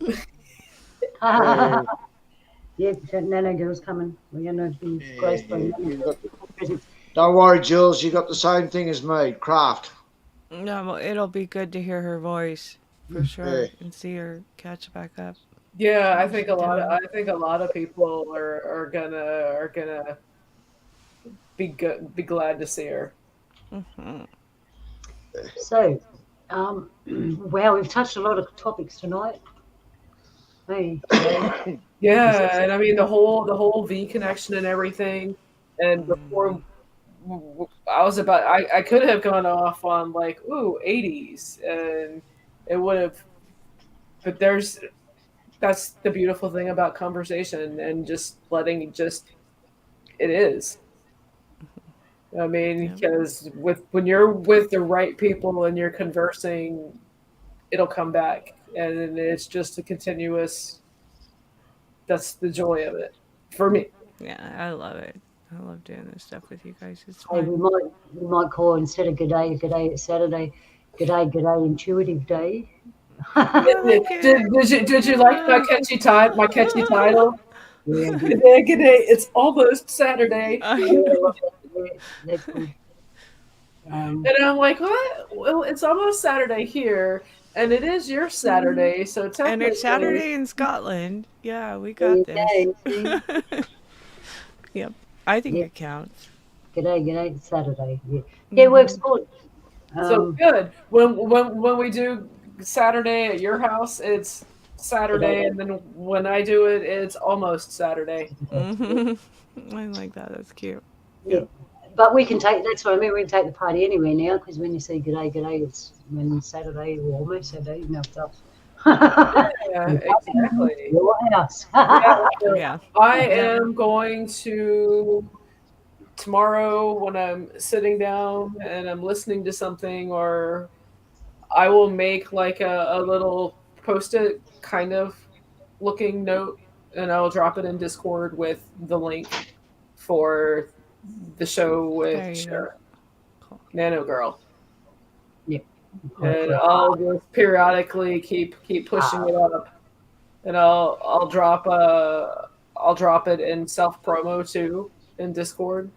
Cool. Can you send a message to me through Facebook? I can. Jules? Yeah. I can. Oh, Yeah, yeah. yeah. Joel's Go on can too. Messenger. Yeah, I forgot you were on Facebook too. Yeah. Facebook, yeah. I'm on Facebook. Faker. Yeah. Ah. FB. Yeah, I'll definitely. I've got a couple of weeks. It's actually the 16th is 2 weeks from tonight when hopefully Naysay will be able to do pirates with me. I mean, Yeah. Okay. things are what they are, but yeah. So I could keep talking with you guys forever and a day, but I'm gonna go ahead and end this broadcast. But Yeah. I want to say Yeah. thank you to all you beautiful people for being here, everybody in chat.